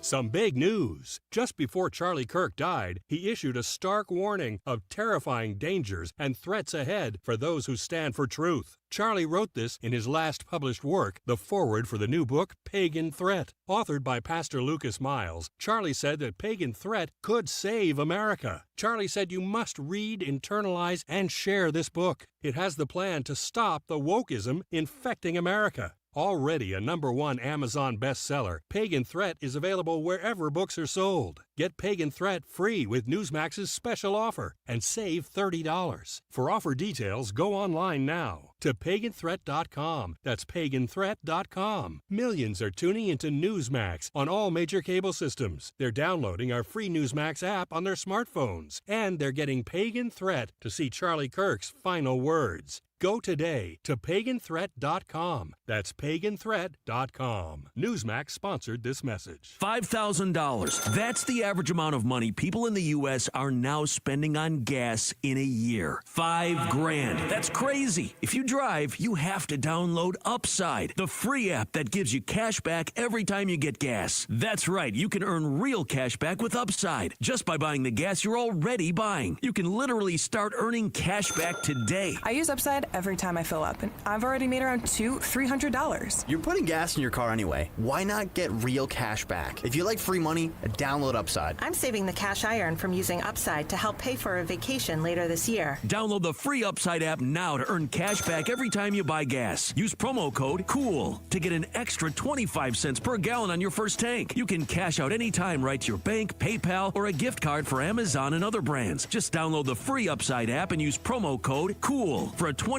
cents per gallon bonus on your first tank. That's code COOL for a 25 cents per gallon bonus. Finding great candidates to hire can be like, well, trying to find a needle in a haystack. Sure, you can post your job to some job board, but then all you can do is hope the right person comes along, which is why you should try ZipRecruiter for free at ziprecruiter.com/radio. ZipRecruiter doesn't depend on candidates finding you. It finds them for you. Its powerful technology identifies people with the right experience and actively invites them to apply to your job. You get qualified candidates fast. So while other companies might deliver a lot of hay, ZipRecruiter finds you what you're looking for. The needle in the haystack.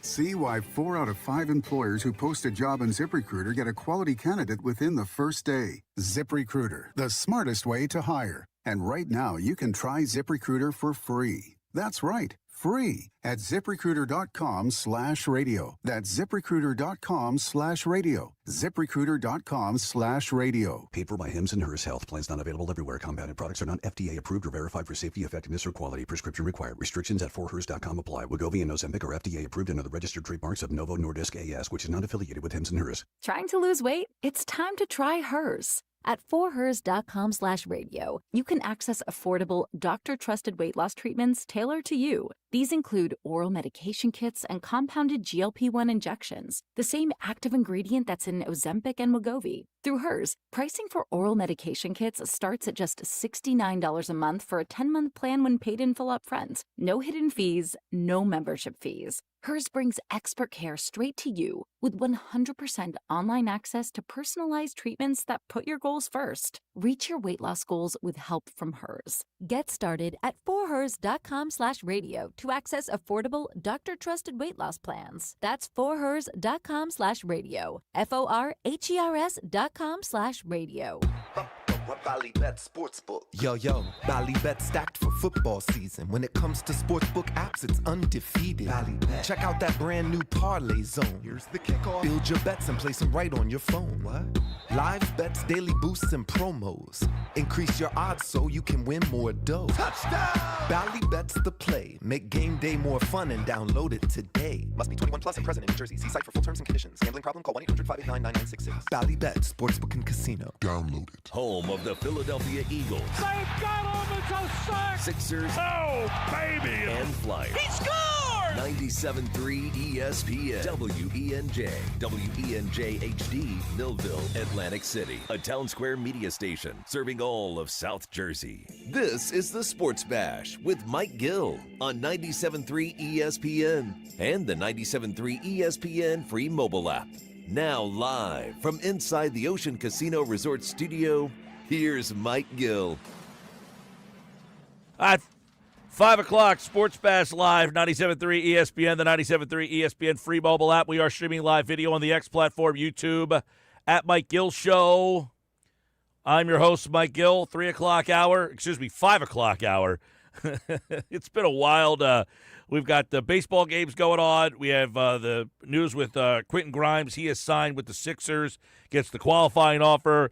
We've got, in just a moment, we're going to play there's about a 4.5-minute back and forth with A.J. Brown that you're going to hear on the Sports Bash Live, 97.3 ESPN. We got Yankees and Red Sox coming up at 6, followed by the Reds and the Dodgers here on 97.3 ESPN. All right.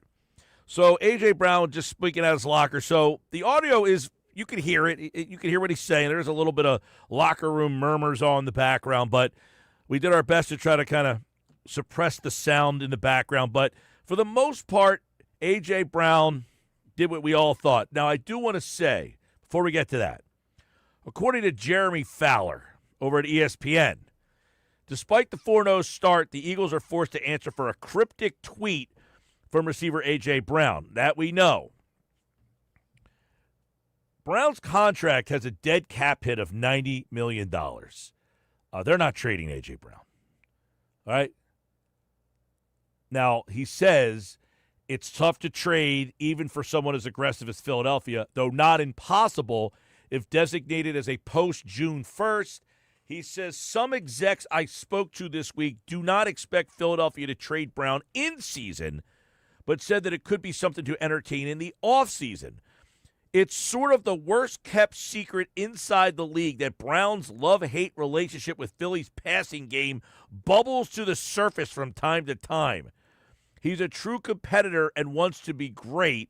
With that comes emotion and inevitable frustration. Now, let's break that down for a second here. We know that he has this love-hate relationship with Philly's passing game. Him and every other receiver in the league when they don't get targets for a week or two. You know, there are weeks where George Pickens not happy in Pittsburgh, and it got him traded, by the way. CeeDee Lamb not happy in Dallas from time to time. Jamar Chase not happy in Cincinnati from time to time. Every one of these guys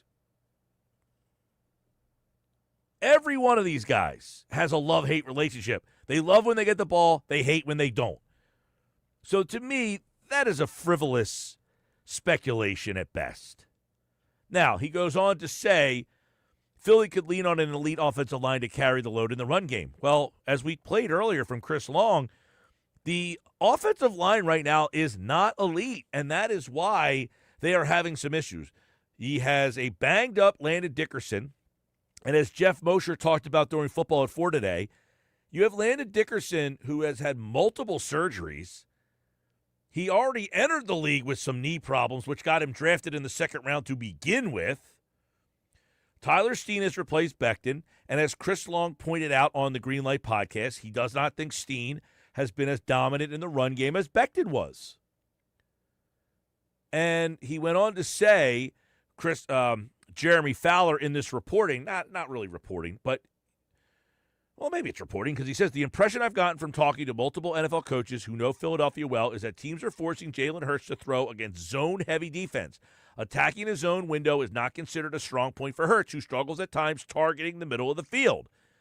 Dallas played nearly 90% zone coverage in Week 1. Tampa utilized zone 55% of the time on Sunday. Hurts struggled in both games.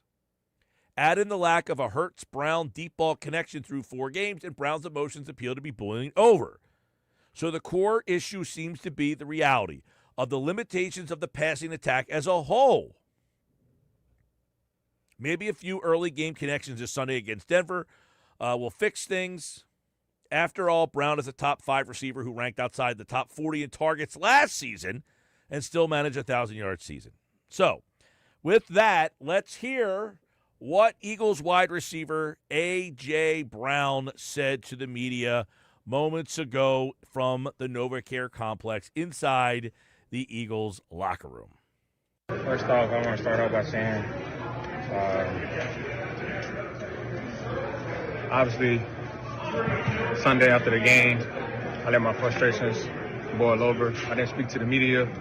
I had a chance to correct my frustrations, and I continued to let it boil over. That's on me. I take full accountability on that, posting that. My message on Twitter wasn't directed at anyone in the building. Not my coaches, not my quarterback, my GM, nobody. Like I said, I take full accountability. I have an open communication with all my coaches and with my quarterback as well. Me and my coaches, KP, Nick, we discuss weekly about trying to get this thing on the same page. So yeah, there you go. Go ahead. What are your frustrations? I think it's normal to have frustrations because of the standard that we hold ourselves to, and we have a lot of talent on offense, and to be honest, defense and special teams have been low-key carrying us, and it's just like we need to clean up what we need to clean up and get on the same page and play to the ability that we say that we can and be who we are called to be. So it's a standard that we preach, and so it's easy to have that frustration. I think it's fair to have that frustration, but like I said, I just can't let that boil over. So. Based on the content of that tweet, it seemed like maybe you were feeling like you weren't being listened to. Is that the case, or is that not the case?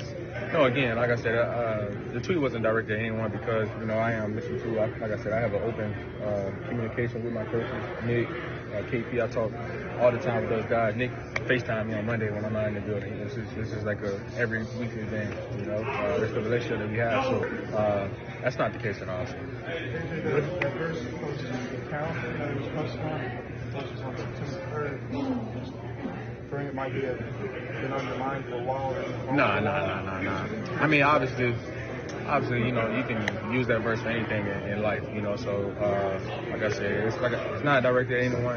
Obviously, I got a lot of stuff on my phone. I got a lot of memes on my phone, as people know. So I'm the meme king. So. AJ, you mentioned you talked to Sirianni and Kevin Patullo quite a bit. How about Jalen? What's your chemistry like with Jalen as you guys try to get this fixed? Yeah, so we're always working to get on the same page. It's not that much of communication because of, during the game, I'm not the person that's on the sidelines saying, give me the ball, so I don't understand where people say that he's forcing me the ball because I'm complaining. But if you ask any of my teammates, I'm probably the quietest one on the sideline. I don't even go to the huddle during the timeouts. I try to let the game come to me, and I don't even tell KP, call this or call that. That's the player I am, so. How about during the week? What's your communication with him like? We're always trying to just get better. We in the meetings we're talking through things. So just to clarify, AJ, are you happy here? Absolutely. This is home. This is my home. It's unfortunately I did it to myself. I won't even say unfortunately I did it to myself, but this is my home, man. I love it here. But you just see frustration because obviously we want to be great, and most definitely I want to be great as well. So. Do you feel like there's misconception? I'm sure you saw it all over social media. Do you feel like there's misconception of how that tweet or the messaging was construed? Yeah, I think so. Again, I take accountability for that, But I think it's fair to to want the ball, to get us going. Like last week against the Rams, I caught the sluggo, got the offense going next play, opened up for Ballagata. The safety came over to my side and opened it up. So, I don't think it's a bad thing for wanting the ball. It's not just for targets or anything to put numbers up, but no, I see that we're struggling, and I'm a guy that wants the ball in those times when we can't find a way. Give it to me. Like when the game's on the line, give the ball to me. I want that. I want that pressure. I put it on myself, and I work hard for it.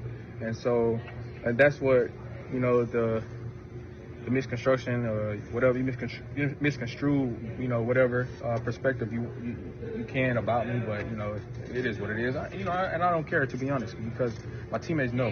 My teammates know that when the game's on the line, look at me, and I want everybody in the stadium to know that, and that's not a secret. I'm not shying away from that. And so that's when you see that frustration, because that hunger comes out. And because I see we struggling, and I believe that if you give the ball to me, I'm going to open up things, and I'm going to get this thing going. You can put it on my back. So. All right, there's A.J. Brown. Give me the ball. I want that ball. If we're struggling, and I don't have any problem with any of the stuff that he said there. I really don't. I mean, it's not one of those things where you're like, how dare he says some of these things. Is he out of his mind? Yeah, he wants the ball, and he's not wrong if you are struggling offensively. The weird part about it is they tried to get him the ball. They threw him the ball 9 times, and they just could not connect. So he says the tweet was not directed at anyone. I mean, do you take him at his word on that? Yes and no, because I heard 2 things very specifically there, Mike. One is he said multiple times this wasn't directed at anyone. He almost sounds like the person who's trying to convince you that he didn't do anything wrong. Like he keeps saying it again and again and again.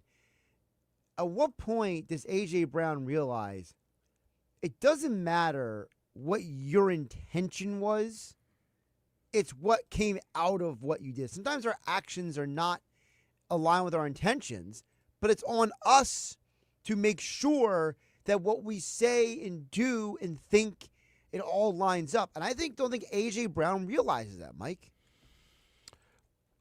Yeah, I mean, obviously he posts this out there, and then he thinks that in his mind, I can post it because I'm frustrated, and this is what I do. I have memes in my phone. It wasn't directed at anybody, and the choice of the words had nothing to do with anything. It just happens to be a meme. I'm the meme king. I got all these in my phone. His frustration stemming from the struggles offensively, that's fine.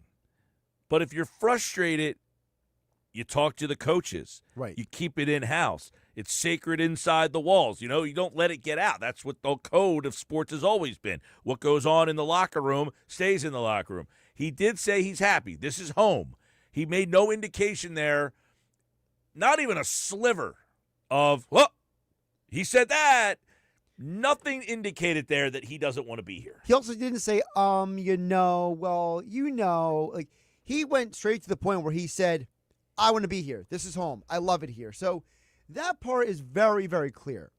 I think the part that's not as clear is you heard, and I couldn't decipher who was asking which question, so forgive me if I don't get the person credit, but one of the questions he got was, what is your communication like with Jalen? And he initially answered the question saying, well, during the game, I'm not much of a talker. I'm not a guy who, demands get me the ball here and there. He's like, I'm not out there telling Patullo to give me the ball. And so it was interesting that in his mind, that question went right to the game. And then the follow-up question, if you heard Mike, was, but what about during the week? And it was like AJ then, that was the only time he paused a little bit with any of these answers. And then he paused and said, well, Jillian and I talked throughout the week about how we can make sure that we can be the best version of ourselves on game day. I don't think AJ fully comprehends that when people are asking him some of these questions, Mike, what they're referring to, because that question wasn't about initially during the game, but his mind went to the game. I thought that was interesting. Well, and Jalen was asked about it, and he says he sees the light, that turning a negative into a positive, that it's not all about him and AJ. It's about the collective.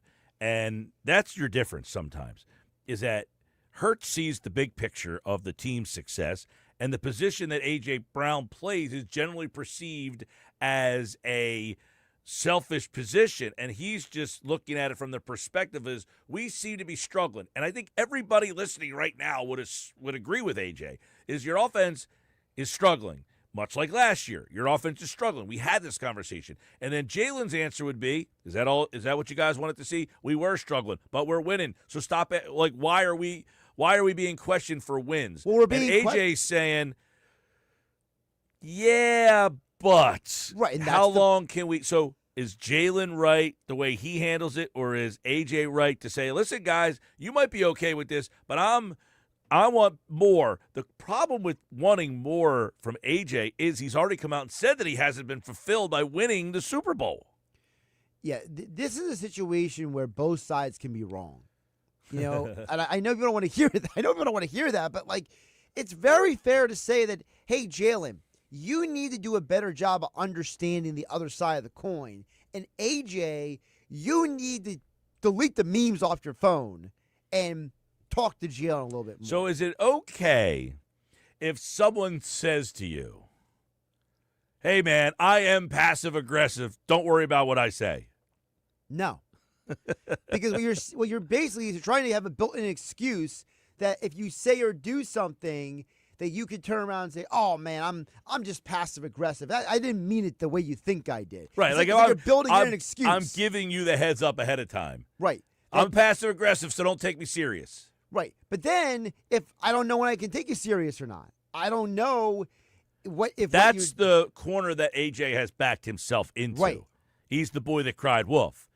I keep complaining, but every time you ask me about myself complaining, I just tell you, I'm just frustrated in the moment. Exactly. And I think that's where I say both sides are a little wrong, because I think there's a part of AJ that probably needs to let go of some of this, shall I call it behavior, or these habits that he has where he calls it frustrations.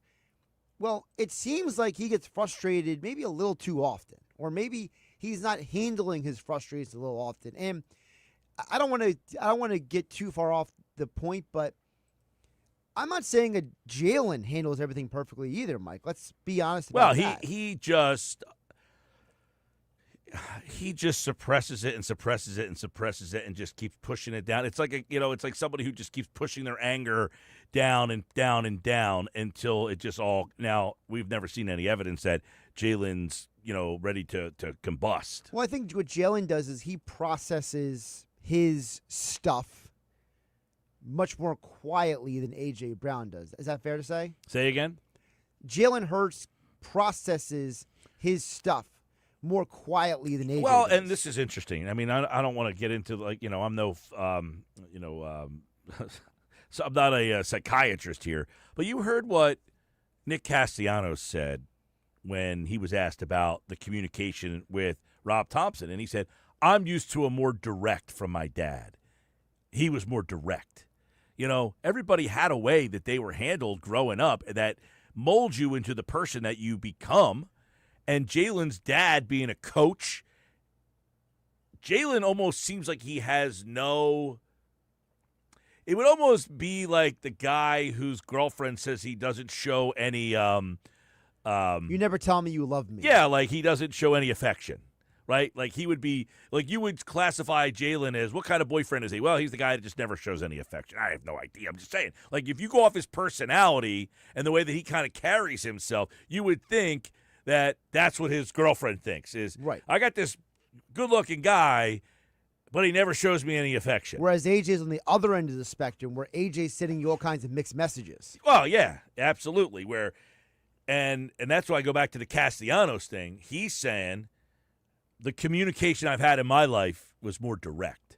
Which Jalen's communication was probably more direct. Yes. And AJ's probably not as direct. So you have two different personalities molded, trying to come together, and then you have Nick in the middle here as the head coach, plus the coordinators, and that's why things are hard. It's hard to win when you have different personalities, and that's why Nick gets a lot of credit from me, is to get these personalities on the same page for 17 weeks is not easy.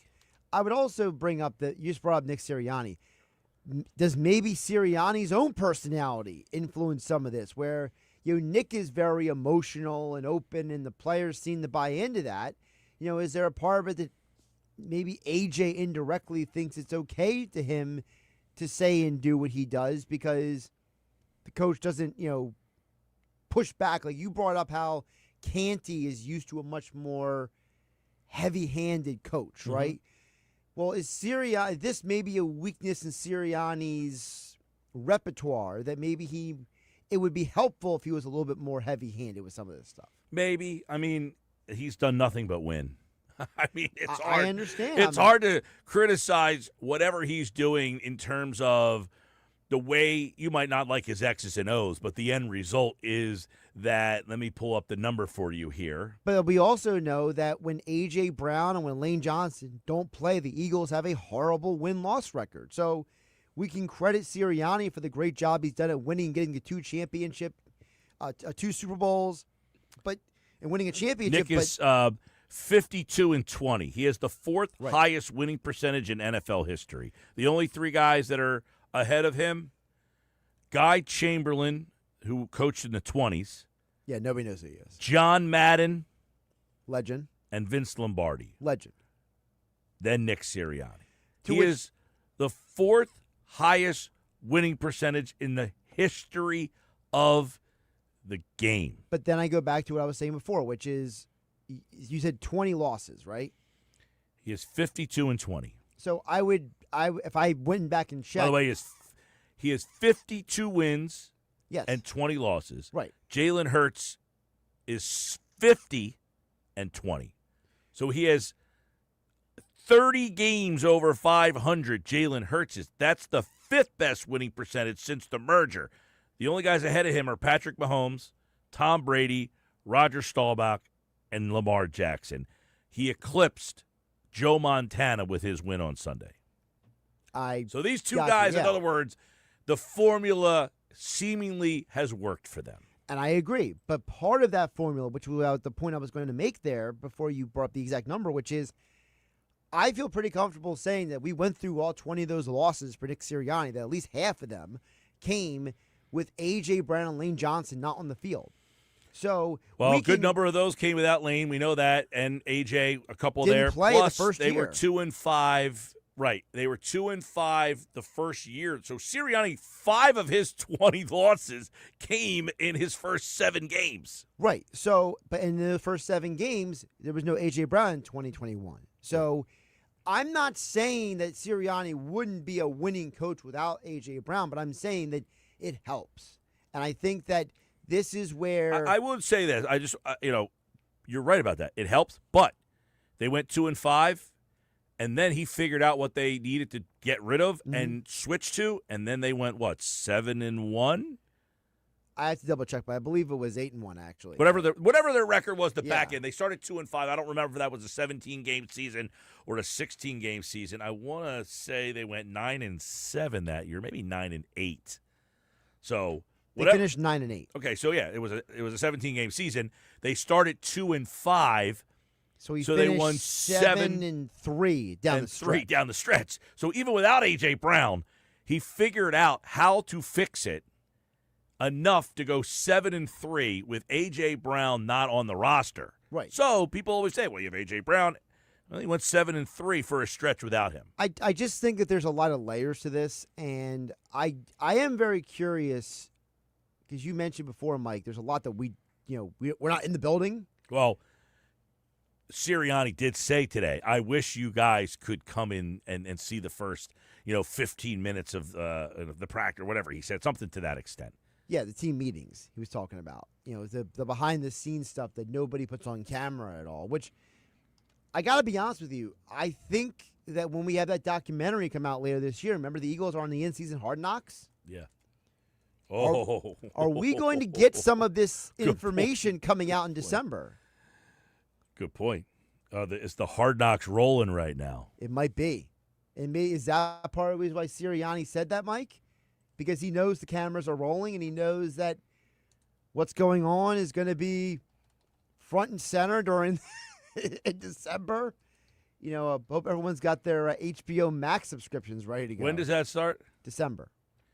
Do you remember last year, when it did the NFC or the AFC North? AFC North. So did it do the whole season? So what they did is they review everything up to that point. So they have like an episode that kind of like encapsulates like everything up to December. And then they have another episode that kind of like highlights specific matchups. So, for example, I think it was December 12th last year is the one that they highlighted the Browns-Steelers game from in November. Hard Knocks is in December, right? So it airs in December. Right. But they're gathering footage from the entire season. Gotcha. And they put it into I think it was eight episodes is the formatics. Yeah, good question. Good point. Good memory that I did. Once you said it, I remembered it, but I wouldn't have even put 2 and 2 together. So that's where I'm starting to wonder what part of it that we don't know now is going to be revealed in December. So A.J. Brown spoke with reporters in the locker room, and he took accountability, for letting his frustrations for the most part. He said his frustrations are stemming from the struggles of the offense, which is fair. But is this the boy who cried wolf? Are you getting tired of him? And, would you entertain trading A.J. Brown? I'm not at that point. But I'm not at the point that I would entertain trading him because I think he's a problem. I would say I would entertain it if I got a huge package back that wouldn't impede my success. In other words, I see this Sports Illustrated has a proposed trade, one trade that each team should make, and they say A.J. Brown for a third-round pick and Marvin Mims. No. That's the kind of trade where I'm just saying. That's the fantasy football guy trying to add, what do you call him, Mike? He adds guys from the free agent wire and then tries to sell them to you? Yeah, there's a guy in my league. He picks up 4 guys off the waivers, and then he calls you and asks for your first-round pick. Yeah, that guy. And says, hey, I got 4 guys for 1. That's that guy's deal. And I'm like, well, I could have picked those 4 guys up. You're not trading A.J. Brown without at least one first-round pick. Well, we always assume, he's going to be, is he 28 or 29? So next season, he'll be 29, I believe. He turns 29 next June. Okay, so next season, he'll be in this age 29 season. So you do get a asset that, once these pass rushers, you don't get first, sometimes you're like, I don't want a first-round pick for a guy who's 30, right? So sometimes you don't get that first-round pick. I think you can get a first-round pick for A.J. Brown. But what I would do is I would tell a team, I'm not asking for 2 first-round picks, but you got to give me something more than just that first-round pick, and I'll let you figure it out and see what they offer. All right, Sports Bash Live, 97.3 ESPN. So there you heard from A.J. Brown. Are you guys fed up with A.J.? Would you consider moving A.J.? I'm okay with A.J. He's cool with me. I know he's got a pattern, right? If this was out of the blue, different. I've seen this act before. He wants to be here. He loves it here. I don't think he is. I think it's just AJ. And sometimes when you got a player of that ilk who with that kind of track record, sometimes, unfortunately, in professional sports, you got to suck it up and take it sometimes. And I said this to you guys on Monday when you were at Ocean Casino. I still go back to the fact that this organization does not keep problem people. So if he was that much of a problem. They also have enough leadership. They are the 3rd youngest team in the NFL, though. I'm talking about Nick, Howie, Jalen. Oh, you mean those guys? Yeah, gotcha. they're Nick Sirianni as the head coach, he has been in charge of this group for the last 4 years. Yeah. All right, Sports Bash. Text messages, 609-403-0973. Fine 5, ugly 5. More Sports Bash coming up. You're listening to the Sports Bash with Mike Gill. When I'm driving, I got a guy on the radio who talks to me. I can't see him, but he talks to me. On 97.3 ESPN. With Progressive's Name Your Price tool, you get coverage options based on how much you want to pay for car insurance. And then you decide how to spend the rest of your money because you're in charge. Today, you're going to pay down your credit card bill. But you decide when you'll pay it. Before the due date, so those interest charges don't get you. But you decide if you pay it in full. But you definitely should, because, again, interest charges. With Progressive's Name Your Price tool, we'll help you find coverage at a fair price. And then you're in charge. Progressive Casualty Insurance Company and affiliates. Not available in all states. Price and coverage match limited by state law. You're on the list for Macy's Fall VIP Sale. That means you're invited to save big on this season's top designer looks at prices you'll love. Like an extra 30% off Calvin Klein, Steve Madden, Hugo Boss, and more. Plus, get 15% off beauty and fragrance from Estee Lauder, Lancome, and so many others. This only happens a few times a year. Don't miss the Fall VIP Sale. Today, only at Macy's. Savings off regular and already reduced prices. Exclusions apply. Comcast Business can help turn your small business into a connected, secure, modern business. It's how retailers become constantly connecting must-visit shops. How restaurants become reliably up and running neighborhood favorites. How healthcare offices become the data-protecting caregivers that we all depend on. And how wealth management firms become cyber-securing guardians of your information. With reliable connectivity, enhanced cybersecurity, and Wi-Fi backup, your business can stay connected and get threat-ready with Comcast Business, powering possibilities.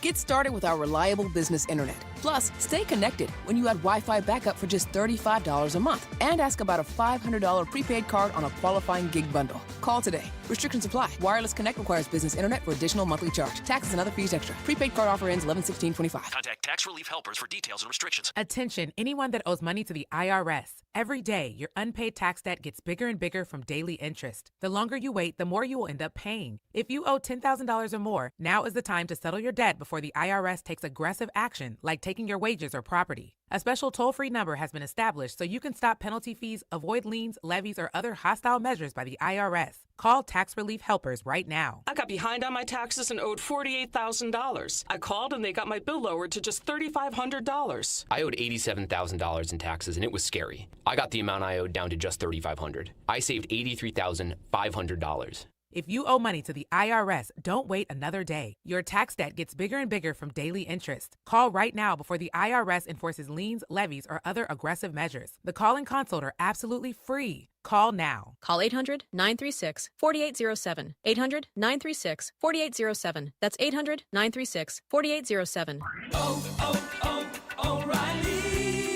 Check engine, ABS, or maintenance light on? Take the guesswork out of your warning lights with O'Reilly Veriscan. The service is free and provides a report with solutions verified by ASE certified master technicians. And if you need help, we could recommend a shop for you. Ask for O'Reilly Veriscan today. O'Reilly Auto Parts. Get your game on at the Fanatic Sportsbook in the gallery at Ocean Casino Resort. Go to Ocean Casino Resort. Go for the win. For more information, visit theoceanac.com. This is the Town Square, New Jersey Info and Weather Network. Progressive Insurance presents the Sports Flash on 97.3 ESPN. The Sixers will play 2 preseason games in Abu Dhabi beginning on Thursday afternoon, wrapping up on Saturday. Philadelphia entering this season with rookies VJ Edgecombe and Janai Broome. The Knicks are coming off an Eastern Conference run last season. NHL, the Flyers will play the New York Islanders on Thursday night. 2 more preseason games left on the schedule. Monday, Flyers beat Boston in exhibition play 3-2 in a shootout. Regular season opener next week against the Florida Panthers. The Eagles facing the Denver Broncos on Sunday. Philadelphia at 4-0 after a win against Tampa Bay. Broncos, led by second-year quarterback Bo Nix, are 2-2. Both of their losses have come on last-second field goals. They're giving up just 16 points per game, second best in the NFL. Philadelphia's offense scoring 27 a contest. And the Phillies will open up the postseason on Saturday in the NLDS against either the Dodgers or the Reds. Catch all the action of Phillies baseball right here on 97.3 ESPN. Progressive Insurance, bundle auto and home, renters or condo, and save with Progressive. I'm Tony Desiri, and that's your Sports Flash on 97.3 ESPN. Actual price will depend on product and subscription plan. Featured products are compounded drug products, which the FDA does not approve or verify for safety, effectiveness, or quality. Prescription products require an online consultation with a healthcare provider who will determine if appropriate. See website for details, restrictions, and important safety information. Want a boost in and out of the bedroom? Hims has you covered. Introducing a new 2-in-1 approach to level up your game. Tadalafil for better bedroom performance and zinc for testosterone support. Put it all together and you've got what you need to turn things all the way up. Getting started is simple. Just go to hims.com/radio to start your free online visit. Through Hims, you can access ED treatments including pills, chews, and more. 100% online. No office visits, no pharmacy lines. Just fill out a simple intake form and a licensed medical provider will determine if treatment's right for you. If prescribed, it ships free and discreetly to your door. Find affordable treatment options at up to 95% less than brand names at hims.com/radio. That's hims.com/radio. HIMS.com/RADIO. From the Town Square, New Jersey Info and Weather Network, I'm Chief Meteorologist Dan Zarrow. The chance of rain for the next 7 days is pretty much zero. We've got one more day of unseasonably cool temperatures ahead before we warm right back up again into the first weekend of October. Clear and seasonably chilly tonight. Low temperature 55 degrees. Tomorrow a few clouds, cool and crisp, high 65. Partly sunny Friday, high 71, 78 Saturday, 79 Sunday. Get weather 24/7 wherever you are. Download our free mobile app today. Why is NJM Insurance silent in an industry full of catchy jingles? And how do they do what's right when things go wrong? Tune in to Baffling Mysteries to find out. This fictional podcast is brought to you by NJM. No jingles or mascots, just great insurance. Insurance underwritten by NJM Insurance Company and its subsidiaries. You're listening to the Sports Bash with Mike Gill. Never thought this radio stunt would catch on so big. On 97.3 ESPN. All right, 5:35. We got baseball coming up at 6. Yankees, Red Sox. Red October starts this weekend. The Phillies are in action this Saturday. It's either 6:08 or 6:38. You can listen to the game on 97.3 ESPN. If the Red Sox win tonight, that series will be over, and the Phillies will play at 6:08 on Saturday. If the Yankees win the next 2 games, the Phillies will start at 6:38. I don't know why there's a 30-minute gap window of why it would change. It has to do with the TV networks and which game would be here or which games would be there, but don't shoot the messenger, okay? Reds-Dodgers tonight at 9 o'clock, the NL wild card on 97.3 ESPN. We've got a lot going on. The Eagles injury report just dropped. Dallas Goedert was a DNP. Limited Jalen Carter. Nakobe Dean was back today. His 21-day window was opened. Adoree Jackson and Lane Johnson. You know, they're going to have a Nakobe Dean thing here. You mean like a conundrum? Like what are they going to do? Yeah, what do you do with him? I mean, you can't take Campbell off the field. He's been too active, too good. And we know that Dean is a guy that's basically viewed as a leader in that locker room. And Dean was very good last year. I just can't imagine he's the same player. Today, Nick Sirianni was asked about it. He said, we'll see what happens. Campbell has played good football. That, to me, was the first. He doesn't say much, but he did kind of give it away that Campbell's played too good. He said Campbell has played really good football. Barnes played really good football. Nakobe has played really good football in the past. So really excited about that room and the guys we have in that room. Jeremiah is making a ton of plays on special team. Yeah, see, this is where I look at what Sirianni says, and I can't take anything he says seriously because he just starts naming names. Well, right. But at that point, his first intuition is we'll see. The first part is where it's at. But he's right. Campbell's played too good to just say you're benched. Exactly. So this isn't one of those situations where you're going to rotate the guys. No. The guys out there he's playing. Exactly. So I don't know what they do there. I don't know. I'm a little interested. I think you do this to Nakobe Dean. We did to Sidney Brown last year. Like, look, you were injured. You missed the beginning of the season. You're basically in the backup role for the rest of the year. That'll be interesting. That'll be interesting to see how. And Fangio actually got asked the question yesterday too. He did, yeah. And he didn't really want to answer it. No, he was a lot less truth serum yesterday. But he said, we'll see when we get there. I don't think we're there yet. Yeah. And then he said, do you think Campbell has the skill set to play more on the edge? And he said, no, not right now. So now, the one question he says is when he's eligible, what will you look for Nakobe Dean when he's eligible to come back here? He says, well, he played great last year. Besides being the signal caller guy and being a leader, you can't be a leader if you don't play good, and he played great for us last year. So he's acknowledging the guy played great for them last year. Right. But I might not have a place for you. Jeez. Hey. Welcome back, Wally Pip. All right, let's do it. Today's Fine 5, Ugly 5. 5 best, 5 worst. I got to admit, this might be the hardest Fine 5, Ugly 5 I can remember. The fines are tough. The fines are very tough. I don't have 5 really good teams. What was harder? But the fines were harder for me. The uglies are there's 5 uglies. There's more than 5 uglies. Yeah. Number 5, ugly 5. Where am I? There we go. Cleveland's number 5. They made a quarterback switch. Dylan Gabriel will be the starter. No Shedeur Sanders quite yet. I would imagine Gabriel gets about another. Like Flacco gets the first 4. Gabriel, you get the next 4. And Sanders, you get the next 4. Oh, good grief. Yeah. You know what? Sign me up for that. That's funny.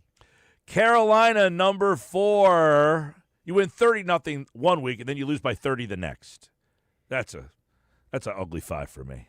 Yeah, the Panthers are a hard team for me to gauge. I just know that they're ugly. That's all I know. I can't tell you anything else. You can't score.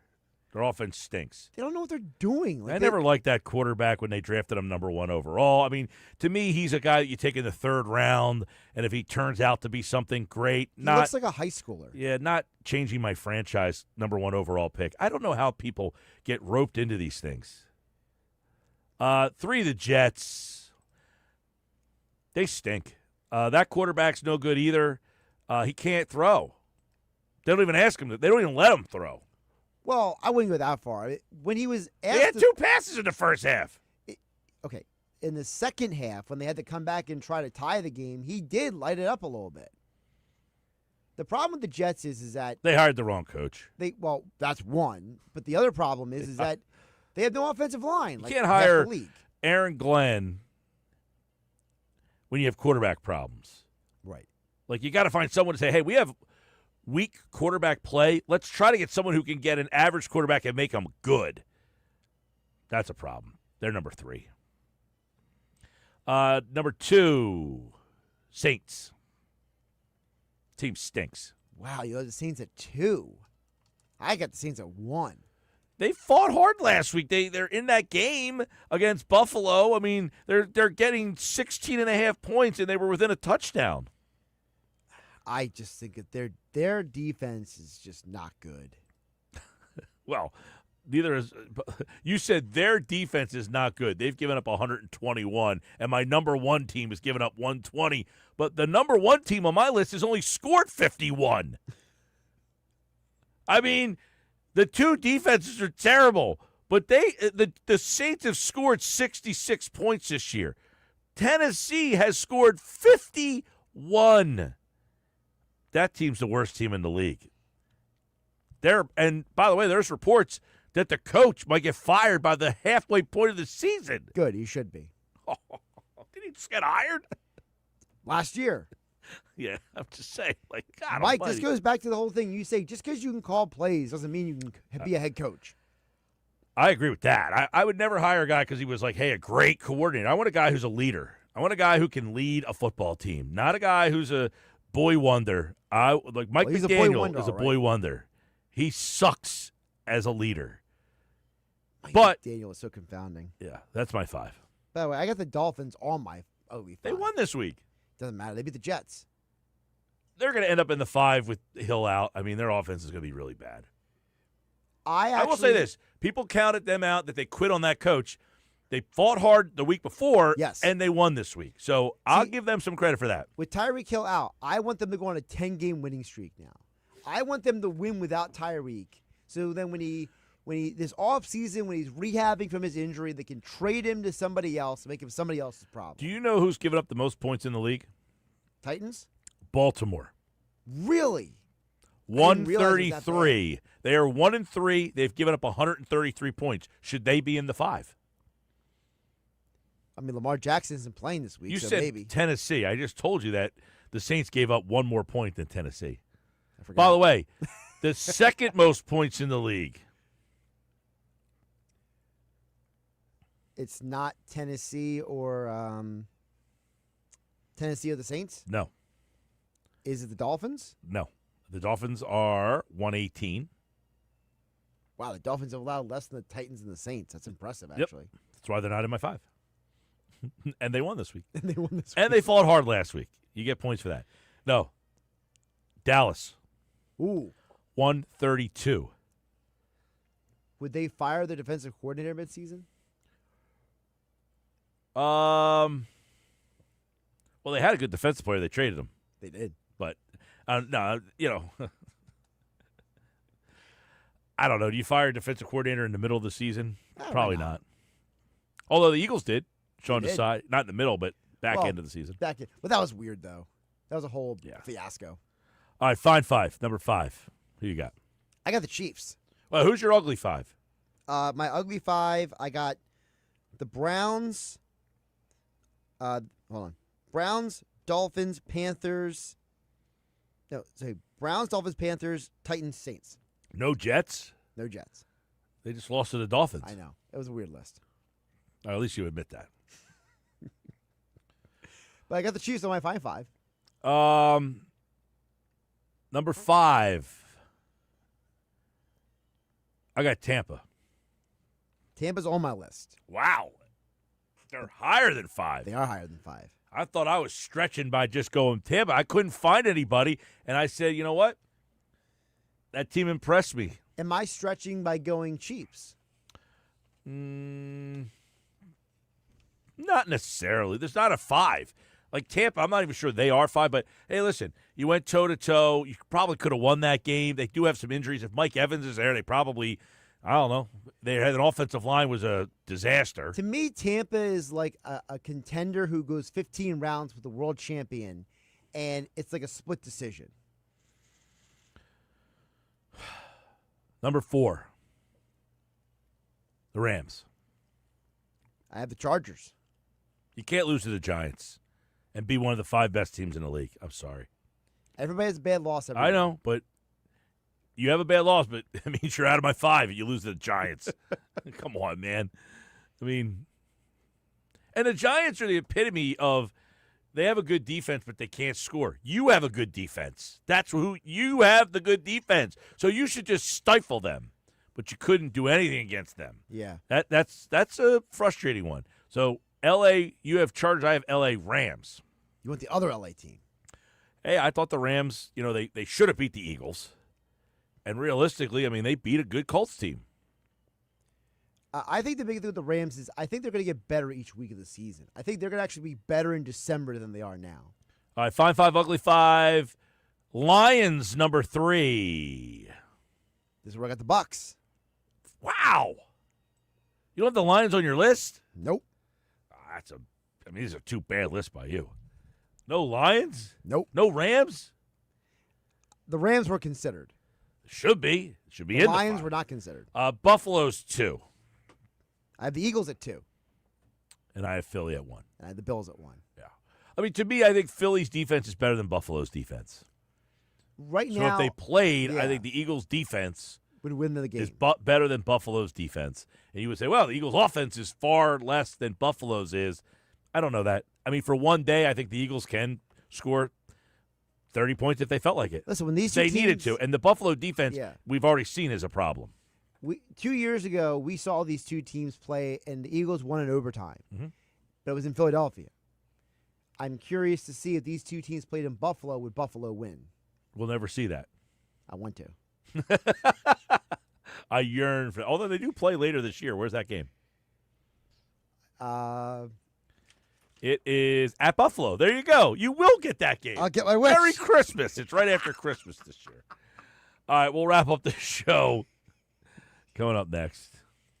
Wild Card Week on ESPN Radio. Here comes the runner from third. The throw home is in time.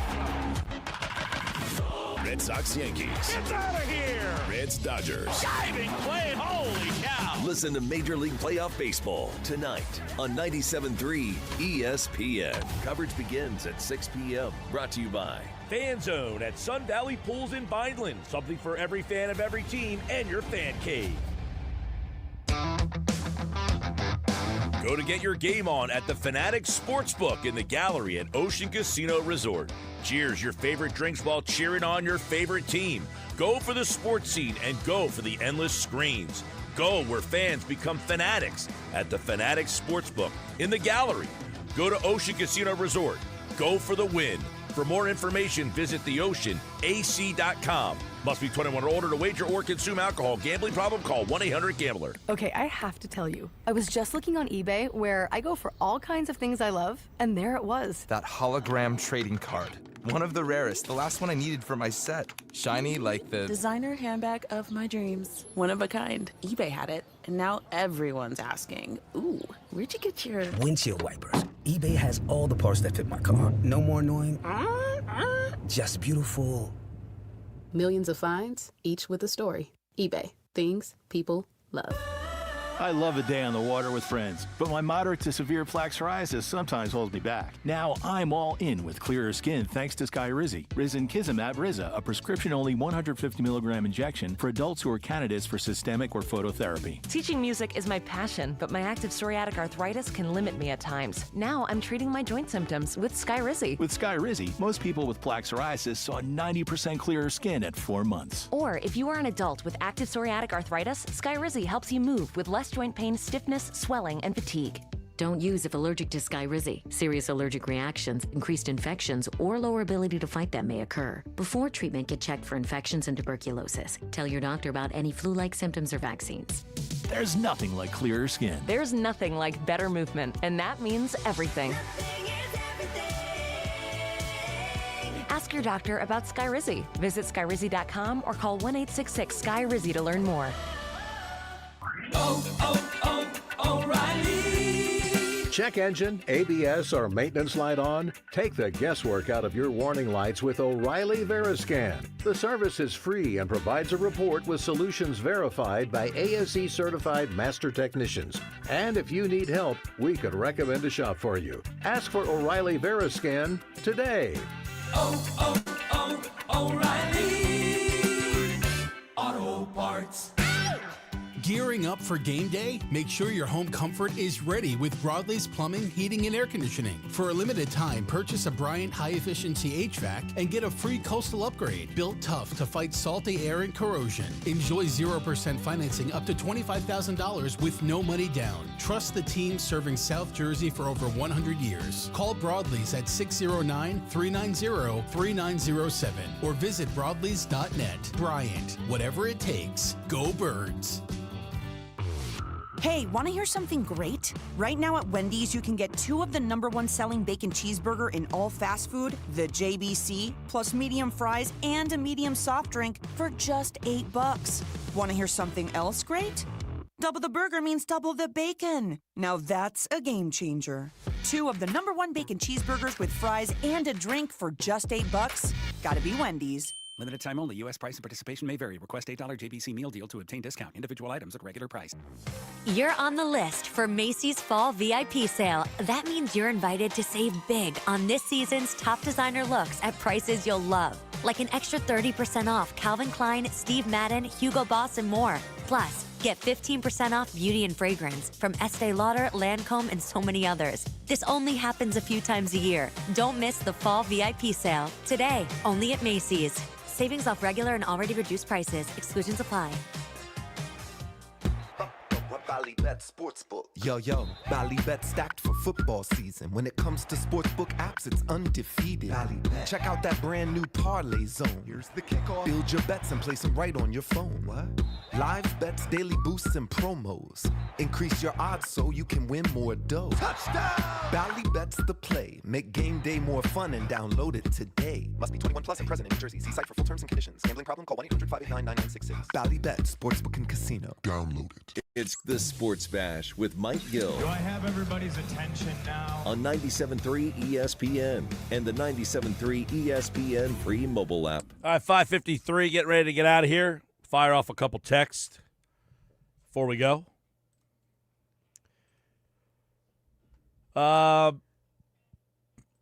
Let's see. Jeff says Campbell might start rushing off the edge if Dean is healthy. Fangio got asked this question on Tuesday. He said not right now. He's not ready to he's actually shot that down a couple of times as Fangio. Yeah, I don't. Yeah, he's been asked a couple times. Maybe start using him off the edge, and he said no, not right now. So for whatever reason, I think he's saying I like Campbell in the role that he's in. We might have to find a new role for Dean, which I don't know what that is. I don't know. Can he be a box safety? Dean? I don't think so. All right. Especially after this injury. I tried. I think this injury is a tough one for him. I mean, that's a real tough injury to come back from. What else we got here? Chuck and Marmora. It's annoying 100%. He's mercurial, and it's always going to be like this. However, it's also worth it. Mike Schmidt had weird relationships with the fans and the media, and he's still at a Hall of Fame Phillies, and he was a champion. Being passive-aggressive is a pain in the ass, but he could be out crashing cars and hitting women, and he isn't. He always works, so try to ignore the comments and enjoy watching possibly the best Eagles wide receiver ever. That's from Chuck and Marmora. Yeah, I agree with a lot of that stuff. By the way, Mike Schmidt's terrible on the broadcast. Yeah, I don't need to hear him on the broadcast. For whatever money, like all these broadcasting companies are like hemorrhaging money. You don't need to pay Mike Schmidt whatever you're paying him to come in on Sundays. He's terrible on those broadcasts. Save your money, NBC Philadelphia. Just keep Kruk and Amaro and those guys. Yeah, those guys. They're Like, fine. you don't need that guy just crashing the party every Sunday. Nah. You got plenty of guys who do a good job. They're there all the time, and then you throw him in there on Sunday. I mean, he doesn't know who he's talking about half the time. Like, who is this guy? What do you know about him? I mean, dude, seriously? I mean, it's embarrassing sometimes, the questions that he asked that McCarthy has to get stuck answering. Or Kruk tries to answer. It's like, hey, this guy Manny Machado, is he a good right-handed hitter, guys? Are you kidding me? Last night, Tim Kirch on the broadcast said that somebody came up to him and asked him if Freddie Freeman was a future Hall of Famer, and he told the person, like, I can't talk to you anymore. Well, that's how I feel like when I'm listening to Schmidt on the broadcast. All right, Sports Bash Live, 97.3 ESPN. You can coming hear up next. Tim Kirchin tonight. Yeah, coming up next. It is the Yankees and Red Sox Game 2 on 97.3 ESPN. If the Red Sox win, the Phillies will play Saturday at 6:08. If the Yankees win, they will play tomorrow at a TBD time, depending on what happens with the other games. Right now, Cleveland won. San Diego's winning. We'll also have the Dodgers tonight. Have a great night, everybody. Something good to know from First Bank of Sea Isle City. We have all of today's